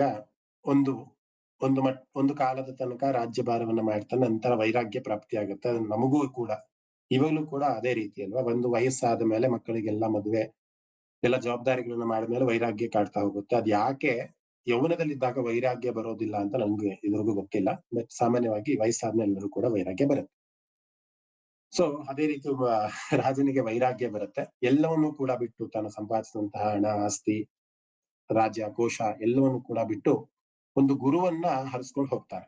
ಅಂದ್ರೆ ಸಾಮಾನ್ಯವಾಗಿ ಮುಕ್ತಿಯನ್ನ ಪಡಿಬೇಕಂದಾಗ ಒಂದು ಗುರುವಿನ ಅವಶ್ಯಕತೆ ಇದೆ ಅನ್ನೋದು ನಮ್ಮೆಲ್ಲರೂ ಕೂಡ ಗೊತ್ತಿದೆ. ಯಾಕಂದ್ರೆ ಯಾವ ರೀತಿ ಮೋಕ್ಷವನ್ನ ಪಡಿಬೇಕು, ಯಾವ ರೀತಿ ಧ್ಯಾನಾಸಕ್ತನಾಗಿ ಕೂತ್ಕೊಬೇಕು, ಯಾವ ರೀತಿ ಧ್ಯಾನಾಸಕ್ತರಾಗಿ ಕೂತ್ಕೊಂಡ್ರೆ ನಮ್ಗೆ ಬೇಗ ಮುಕ್ತಿ ಸಿಗುತ್ತೆ ಅಥವಾ ಮತ್ತೆ ಪುನರ್ಜನ್ಮ ನಮಗೆ ಸಿಗೋದಿಲ್ಲ ಅನ್ನೋದು ಎಲ್ಲವನ್ನೂ ಕೂಡ ಬೋಧನೆ ಮಾಡುವಂತವ್ರು ಅಥವಾ ಅನುಗ್ರಹವನ್ನ ಮಾಡುವಂತವ್ರು ಅಥವಾ ನಮಗೆ ದೀಕ್ಷೆಯನ್ನ ಕೊಡುವಂತವ್ರು ಗುರುಗಳೇ ಆಗಿರ್ತಾರೆ. ಸೊ ಯಾರು ಗುರುಗಳ ಮುಖಾಂತರ ದೀಕ್ಷೆಯನ್ನ ಪಡ್ಕೊಂಡಿರ್ತಾರೋ ಅಂಥವ್ರು ಬೇಗ ನಿರ್ವಾಣ ಸ್ಥಿತಿಗೆ ಹೋಗ್ತಾರೆ ಅನ್ನೋದನ್ನ ನಾವು ತಿಳ್ಕೊಂಡಿದ್ವಿ. ಸೊ ಹಾಗಾಗಿ ಆ ರಾಜ ಒಂದು ಗುರುವನ್ನ ಹರಿಸ್ಕೊಂಡು ಹೋಗ್ತಾನೆ. ಕಾಡು ಮೇಡುಗಳನ್ನ ಹಲ್ಕೊಂಡು ಯಾರು ನನಗೆ ಸಿಗ್ತಾರೆ, ಯಾರು ನನಗೆ ಪರಮಾತ್ಮನನ್ನ ತೋರಿಸ್ತಾರೆ, ಯಾರು ನನಗೆ ಮುಕ್ತಿಯನ್ನ ದಯಪಾಲಿಸ್ತಾರೆ ಅಂತ ಕಾಡು ಮೇಡುಗಳನ್ನ ಹಲ್ಕೊಂಡಿರ್ತಾನೆ. ಈ ರಾಜ ಈ ರಾಜ್ಯವನ್ನ ಬಿಟ್ಟು ಹೋಗ್ಬೇಕಂದ್ರೆ ಒಂದಿಷ್ಟು ನಾಣ್ಯಗಳನ್ನ ತಗೊಂಡೋಗಿರ್ತಾನೆ. ಯಾಕೆ ತಗೊಂಡೋಗಿರ್ತಾನೆ ಅಂದ್ರೆ, ಸಾಮಾನ್ಯವಾಗಿ ಆ ಗುರು ಸಿಗೋ ತನಕನು ಅವನು ತನ್ನ ಕುಕ್ಷುಬಾಧೆಯನ್ನು ನೋಡ್ಕೊಬೇಕಲ್ವಾ. ಊಟದ ಒಂದು ವ್ಯವಸ್ಥೆಯಲ್ಲಾಗಿರಿ ಅಥವಾ ಅವನು ಇರ್ಬೇಕಾದಂತ ಒಂದಿಷ್ಟು ನಾಣ್ಯಗಳ ಅವಶ್ಯಕತೆ ಇರುತ್ತೆ. ಅದಕ್ಕೋಸ್ಕರ ಅವನು ಸಂಪಾದನೆ ಮಾಡಿದಂತಹ ಎಲ್ಲಾ ಕೋಶಾದಿಗಳನ್ನ ಬಿಟ್ಟು ಒಂದು ಸ್ವಲ್ಪ ನಾಣ್ಯಗಳನ್ನು ಮಾತ್ರ ಅವನು ತೆಗೆದುಕೊಂಡು ಹೋಗಿರ್ತಾನೆ. ಈ ನಾಣ್ಯಗಳನ್ನ ತೆಗೆದುಕೊಂಡು ಹೋಗಿರುವಂತದ್ದು ಯಾರೋ ಒಬ್ಬ ಕಳ್ಳನಿಗೆ ಗೊತ್ತಾಗತ್ತೆ. ಆ ಕಳ್ಳ ಏನ್ ಮಾಡ್ತಾನೆ ಅಂತ ಅಂದ್ರೆ, ಕಳ್ಳನಿಗೆ ಸಾಮಾನ್ಯವಾಗಿ ಅವನ ವೃತ್ತಿ ಏನಿರುತ್ತೆ, ಯಾರ ಹತ್ರ ಅವ್ರು ಏನಾದ್ರು ದುಡ್ಡಿದ್ರೆ ಅದನ್ನ ಹೇಗಾದ್ರೂ ಮಾಡಿ ತನ್ನದಾಕಿಸ್ಕೊಬೇಕು ಅನ್ನೋಂಥದ್ದು ಸಾಮಾನ್ಯವಾಗಿ ಎಲ್ಲಾ ಕಳ್ಳರ ಒಂದಿದು. ಆ ಕಳ್ಳ ಏನ್ ಮಾಡ್ತಾನೆ, ಎಲ್ಲ ಅರ್ಥ ಮಾಡ್ಕೊಂತಾನೆ, ಯಾರೋ ಒಬ್ಬ ಗುರುವನ್ನ ಹುಡುಕುವಂತ ಬಂದಿದ್ದಾನೆ ಈ ರಾಜ, ಇವನಿಗೆ ಗುರು ಬೇಕು, ನನಗೆ ಹಣ ಬೇಕು ಅಲ್ವಾ ಅನ್ನುವಂತಹ ಒಂದು ಉದ್ದೇಶವನ್ನು ಇಟ್ಕೊಂಡು ಆ ಕಳ್ಳ ಏನ್ ಮಾಡ್ತಾನೆ, ಒಂದು ಗುರುವಿನ ಒಂದು ವೇಷವನ್ನ ಹಾಕೊಂಡು, ಅಂದ್ರೆ ಕಾವಿ ಬಟ್ಟೆಯನ್ನು ಹಾಕೊಂಡು ಒಂದು ಕೋಲನ್ನ ಇಟ್ಕೊಂಡು ಆ ರಾಜನ ಹತ್ರ ಬರ್ತಾನೆ. ನಾನು ನಿನಗೆ ದೀಕ್ಷೆಯನ್ನ ಕೊಡ್ತೀನಿ, ನಾನು ನಿನಗೆ ಪರಮಾತ್ಮನನ್ನ ತೋರಿಸ್ತೀನಿ, ನಾನು ನಿನಗೆ ಮಂತ್ರೋಪದೇಶವನ್ನ ಮಾಡ್ತೀನಿ, ನೀನು ಒಂದ್ ಕಡೆ ತಟಸ್ಥನಾಗಿ ಕೂತ್ಕೋ, ಕಣ್ಣುಗಳನ್ನ ಮುಚ್ಚು, ಯಾವುದೋ ಒಂದು ಮಂತ್ರವನ್ನ ಹೇಳ್ತಾನೆ, ಓಂ ನಮೋ ವಾಸುದೇವಾಯ, ಓಂ ನಮಃ ಶಿವಾಯ, ಇತಿ ಯಾವುದೋ ಒಂದು ಅವನಿಗೆ ಗೊತ್ತಾದಂತಹ ಒಂದು ಮಂತ್ರವನ್ನ ಹೇಳಿ, ಇದೇ ರೀತಿ ದೇವರು ಪ್ರತ್ಯಕ್ಷ ಆಗೋ ತನಕನೂ ಕೂಡ, ದೇವರು ಬಂದು ನಿನ್ನ ಜಾಗೃತ ಮಾಡೋ ತನಕನೂ ಕೂಡ ನೀನು ಕಣ್ಣುಗಳನ್ನ ತೆಗಿಬಾರದು, ಮತ್ತೆ ಈ ಮಂತ್ರವನ್ನೇ ಉಚ್ಚಾರಣೆ ಮಾಡ್ತಿರ್ಬೇಕು ಅಂತ ಕಳ್ಳ ಅಂದ್ರೆ ಆ ರಾಜನಿಗೆ ಹೇಳ್ಬಿಟ್ಟು ಹೋಗ್ತಾನೆ. ಆ ರಾಜನು ಕೂಡ ಬಹಳಷ್ಟು ನಂಬ್ತೇನಂತೆ. ಯಾಕೆಂದ್ರೆ ಯಾರಿಗೆ ಏನು ಬೇಕೋ ಅದು ಸಿಕ್ತು ಅಂದಾಗ ಆ ತೀವ್ರತೆ ಅನ್ನೋದು ಜಾಸ್ತಿ ಇರುತ್ತೆ. ಈಗ ಅವನಿಗೆ ಗುರುವಿನ ಅವಶ್ಯಕತೆ ಇದೆ, ಅವನು ಕಳ್ಳನೋ ನಿಜವಾಗ್ಲೂ ಗುರುನೋ ಆ ನಂಬಿಕೆ ಸೆಕೆಂಡ್ರಿ ಆಗೋಗುತ್ತೆ. ನಮಗೆ ಈಗ ಬೇಕಾಗಿರೋದು ಗುರು. ಆ ಗುರುವಿನ ರೂಪದಲ್ಲಿ ಯಾರೋ ಬಂದು ಏನೋ ಉಪದೇಶ ಕೊಟ್ರು, ಏನೋ ದೀಕ್ಷೆ ಕೊಟ್ರು ಅಂತ ಬಹಳ ಶ್ರದ್ಧಾ ಮನೋಭಾವದಿಂದ ಅವನು ಹೇಳಿದಂತಹ ಮಂತ್ರವನ್ನ ಅವನು ಸ್ವೀಕಾರ ಮಾಡಿ ಕೂತ್ಕೊಂತಾನೆ, ಧ್ಯಾನಾಸಕ್ತನಾಗಿ ಕೂತ್ಕೊಂತಾನೆ. ಈ ಕಳ್ಳನಿಗೆ ಏನ್ ಬೇಕಾಗಿತ್ತು? ಆ ರಾಜನಲ್ಲಿದ್ದಂತಹ ನಾಣ್ಯಗಳು ಬೇಕಾಗಿತ್ತು. ಆ ನಾಣ್ಯಗಳನ್ನ ತೆಗೆದುಕೊಂಡು ಅವನು ಹೊರಟೋಗ್ತಾನೆ. ಆದ್ರೆ ಈ ರಾಜ ಏನು ಮಂತ್ರವನ್ನ ಹೇಳ್ಕೊಟ್ಟಿದ್ನಲ್ಲ, ಆ ಮಂತ್ರವನ್ನ ಸತತವಾಗಿ ಹಗಲು ರಾತ್ರಿ ಎಡಬಿಡದೆ ದೇವರು ಪ್ರತ್ಯಕ್ಷ ಆಗ್ತಾನೆ, ನನಗೆ ಮೋಕ್ಷವನ್ನ ಕೊಡ್ತಾನೆ, ನನ್ನ ಒಂದು ಮುಕ್ತಿಗೆ ಅವನು ಕಾರಣರಾಗ್ತಾನೆ ಅಂತ ಬಹಳಷ್ಟು ದಿನಗಳ ಕಾಲ ಅವನು ಹೇಳಿದಂತಹ ಮಂತ್ರವನ್ನೇ ಬಹಳ ಶ್ರದ್ಧಾ ಮನೋಭಾವದಿಂದ ಧ್ಯಾನಾಸಕ್ತನಾಗಿ ಕೂತ್ಕೊಂತಾನೆ. ಅಷ್ಟು ದಿನಗಳಾದ ಮೇಲೆ ನಿಜವಾಗ್ಲು ಶ್ರೀಮನ್ನಾರಾಯಣ ಪ್ರತ್ಯಕ್ಷನಾಗಿ ವೈಕುಂಠದಿಂದ ಬಂದು ಹೇಳ್ತಾನೆ, ಏನ್ ಬೇಕು ನಿನಗೆ ಅಂತ. ಅದಕ್ಕೆ ಅವನು ಹೇಳ್ತಾನೆ, ನನಗೆ ಮುಕ್ತಿ ಬೇಕು ಅಂತ. ಅವನಿಗೆ ಅಲ್ಲಿ ಮುಕ್ತಿ ಸಿಗತ್ತೆ. ಇದು ಸಣ್ಣ ಕಥೆಯೇ ಆಗಿರ್ಬೋದು. ಯಾಕೆ ಈ ಕಥೆ ನಾನು ನಿಮ್ಗೆ ಹೇಳಿದೆ ಅಂತ ಅಂದ್ರೆ, ಯಾರಿಗೆ ಶ್ರದ್ಧೆ ಭಕ್ತಿ ಇರುತ್ತೋ ಅವನಿಗೆ ಕಳ್ಳ ಬಂದು ಹೇಳಿದ್ರು ಸರಿ, ಕಳ್ಳನೇ ಗುರು ಆಗೋ ಅಂತಹ ಒಂದು ಯೋಗ್ಯತೆಯನ್ನು ಪಡ್ಕೊಂತ ಹೋಗ್ತಾನೆ. ಯಾರಿಗೆ ದುಡ್ಡು ಬೇಕೋ ಅವನಿಗೆ, ಅಂದ್ರೆ ಕಳ್ಳನಿಗೆ ನಾಣ್ಯದ ಅವಶ್ಯಕತೆ ಇತ್ತು, ಅದು ಅವನಿಗೆ ಸಿಕ್ತು. ಈ ರಾಜನಿಗೆ ಗುರುವಿನ ಅವಶ್ಯಕತೆ ಇತ್ತು, ಅದು ಅವನಿಗೆ ಸಿಕ್ತು. ಸೊ ನಮಗೆ ಏನ್ ಬೇಕೋ ಅದು ನಮಗೆ ಶ್ರದ್ಧಾ ಭಕ್ತಿಯಿಂದ ನಾವು ಮಾಡ್ತಾ ಹೋದ್ರೆ ನಮ್ಗೆ ಅದು ಸಿಗುತ್ತೆ. ಅದು ಕಣ್ಣು ಮುಚ್ಚಿರ್ಲಿ ಅಥವಾ ಕಣ್ಣು ತೆರೆದುಕೊಂಡಿರ್ಲಿ, ನಮ್ಮ ಸಾಧನೆ ಅಥವಾ ನಮ್ಮ ಒಂದು ಪ್ರಜ್ಞಾ ಮನೋಭಾವ, ನಮ್ಮ ಕಣ್ಣು ಮುಚ್ಚಿದ್ರೂ ಕೂಡ ನಮ್ಮ ಸಾಧನೆ ಕಡೆಗೆ ಗಮನವನ್ನ ಕೊಡುವಂಥದ್ದು, ಕಣ್ಣು ತೆರೆದ್ರೂ ಕೂಡ ನಮ್ಮ ಸಾಧನೆ ಕಡೆಗೆ ಗಮನವನ್ನ ಕೊಡುವಂತಹ ಪ್ರಜ್ಞೆ ನಮ್ಮಲ್ಲಿದ್ದಾಗ ನಿಮಿಷಃ ಅನ್ನುವಂತಹ ಒಂದು ಚೈತನ್ಯ ಮಾತನಾಡುವಂತಹ ಶಕ್ತಿ, ಕಳ್ಳ ಬಂದು ಬೋಧನೆ ಮಾಡಿದಂತಹ ಮಂತ್ರವನ್ನ ಹೇಳಿದ್ರೂ ಕೂಡ ಪರಮಾತ್ಮ ಕಣ್ಣು ಮುಚ್ಚಿಕೊಂಡಿರುವಂತಹ ರಾಜನಿಗೂ ಕೂಡ ಅವನು ದರ್ಶನವನ್ನ ಕೊಡ್ತಾನೆ. ಅದೇ ರೀತಿ ಕಣ್ಣು ತೆರೆದಂತಹ ಕಣ್ಣನಿಗೂ ಕೂಡ ಏನು ಬೇಕೋ. ನಾಗೇಂದ್ರ ಮಹೋದಯ ಸಿಗತ್ತೆ ಅನ್ನುವಂಥ, ಅದಕ್ಕೋಸ್ಕರ ನಿಮಿಷಃ ಅನಿಮಿಷಃ ಅನ್ನುವಂತಹ ಎರಡು ನಾಮ. ನಮಗೆ ಏನ್ ಅವಶ್ಯಕತೆ ಇರುತ್ತೋ ಅದು ಪರಮಾತ್ಮನ ಮೊರೆ ಹೋದಾಗ ನಮಗೆ ಅದು ಸಿಗ್ತಾ ಹೋಗುತ್ತೆ ಅನ್ನುವಂಥ ಅರ್ಥವನ್ನ ಕೊಡುವಂಥದ್ದು ನಿಮಿಷಃ ಮತ್ತೆ ಅನಿಮಿಷಃ ಅನ್ನುವಂಥ ಒಂದು ನಾಮ.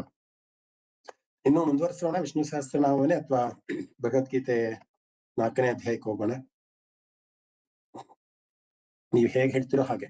ಮುಂದಿನ ನಾಮ ಸ್ರಗ್ವಿ ಅನ್ನುವಂಥದ್ದು. ನಾವು ಮುಂದಿನ ಕ್ಲಾಸ್ ಅಲ್ಲಿ ಅದನ್ನ ನೋಡೋಣ. ಒಂದಿಷ್ಟು ನಾಮಗಳನ್ನ ನೋಡ್ಕೊಂಡು ಇವತ್ತು ಸುಮ್ನೆ ಒಂದು ಪುನರಾಲೋಕನೆ ಮಾಡೋದಾದ್ರೆ, ಧಾಮ ಅನ್ನುವಂತಹ ಒಂದು ನಾಮವನ್ನ ನೋಡಿದ್ವಿ. ಅಂದ್ರೆ ನಿವಾಸದ ಸ್ಥಳ, ಅಂದ್ರೆ ಸರ್ವೋಚ್ಚವಾದಂತಹ ಚೈತನ್ಯವನ್ನ ಪುಣ್ಯ ಕಾರ್ಯವನ್ನ ನಡೆಯುವಂತಹ ಒಂದು ಸ್ಥಳಗಳಿಗೆ ಧಾಮ ಅಂತ ಕರಿತೀವಿ. ಅದು ವಿಷ್ಣು ನಾಮವೂ ಕೂಡ ಆಗಿದೆ ಅನ್ನೋದನ್ನ ಅರ್ಥೈಸ್ಕೊಂಡ್ವಿ. ಇನ್ನ ಸತ್ಯ ಅನ್ನುವಂತಹ ಒಂದು ನಾಮವನ್ನ ನೋಡ್ವಿ. ಪರಮಾತ್ಮ ಸತ್ಯಸಂಧನಾಗಿರ್ತಾನೆ, ಧರ್ಮವನ್ನ ಬೆಂಬಲಿಸುವಂತಹ ಒಂದು ಕ್ರಿಯೆಯಲ್ಲಿ ಪರಮಾತ್ಮ ಸದಾ ಇರ್ತಾನೆ ಅನ್ನುವಂತಹ ಒಂದು ಅರ್ಥವನ್ನ ಕೊಡುವಂಥದ್ದು ಸತ್ಯ ಅನ್ನುವಂತಹ ನಾಮ. ಸತ್ಯ ಪರಾಕ್ರಮ ಅನ್ನುವಂತ ಒಂದು ನಾಮವನ್ನ ನೋಡ್ವಿ. ಅಂದ್ರೆ ಅವನ ಶೌರ್ಯವನ್ನ, ಅವನ ಅವತಾರವನ್ನ, ಅವನ ಒಂದು ಇರುವಿಕೆಯನ್ನ ಬಹಳ ಸತ್ಯಸಂಧನಾಗಿ ಪರಾಕ್ರಮವನ್ನ ತೋರಿಸ್ತಾ ಹೋಗ್ತಾನೆ. ಅದಕ್ಕೋಸ್ಕರ ಅವನಿಗೆ ಸತ್ಯ ಪರಾಕ್ರಮ ಅನ್ನುವಂತಹ ಒಂದು ನಾಮದಲ್ಲಿ ಕರಿತೀವಿ ಅಂತ ಅರ್ಥೈಸ್ಕೊಂಡ್ವಿ. ನಿಮಿಷಃ ಮತ್ತೆ ಅನಿಮಿಷಃ ಅನ್ನುವಂಥ ಎರಡು ನಾಮಗಳನ್ನು ನೋಡಿದ್ವಿ.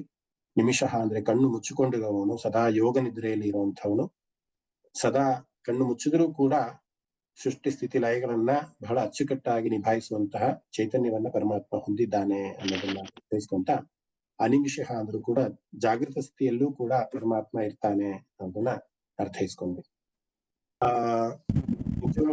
ನನ್ಗೆ ಒಂದು ಬಹಳ ಖುಷಿ ಆಗುವಂತಹ ವಿಚಾರ ಏನಂತ ಅಂದ್ರೆ, ಪ್ರತಿ ಶನಿವಾರ ಅಥವಾ ಪ್ರತಿ ನಮ್ಮ ಹೇಮಾ ಭಗಿನಿ ನಮ್ದು ಯಾವುದೇ ಕ್ಲಾಸ್ ಆದ್ರೂ ಕೂಡ ಆ ಬಹಳಷ್ಟು ಮೋಟಿವೇಶನ್ ಆಗಿ ನಮ್ಗೆ ಇನ್ನೂ ಹೆಚ್ಚು ಮಾಡ್ಬೇಕು, ಹೆಚ್ಚು ವಿಚಾರಗಳನ್ನ ಹಂಚ್ಕೊಬೇಕು ಅನ್ನುವಂತಹ ಒಂದು ನಿಟ್ಟಿನಲ್ಲಿ ನೀವೆಲ್ಲರೂ ಕೂಡ ನಮ್ಮ ಜೊತೆ ಇದ್ದೀರಾ ಅಂತ ಬಹಳ ಖುಷಿ ಆಗುತ್ತೆ.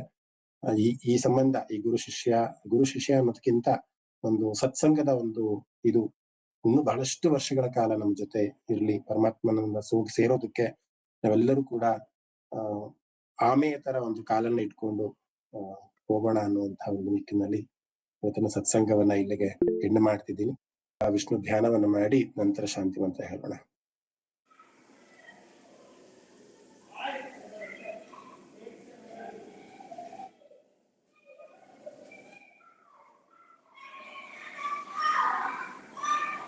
ಭವಂತು ಸುಖಿನಃ ಸರ್ವೇ ಸಂತು ನಿರಾಮಯಾಃ ಸರ್ವೇ ಭದ್ರಾಣಿ ಪಶ್ಯಂತು ಮಾ ಕಶ್ಚಿತ್ ದುಃಖ ಭಾಗ್ ಭವೇತ್.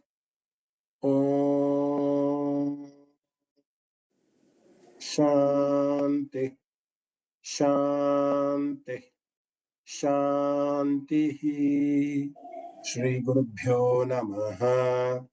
ಹರಿ ಓಂ ತತ್ಸತ್.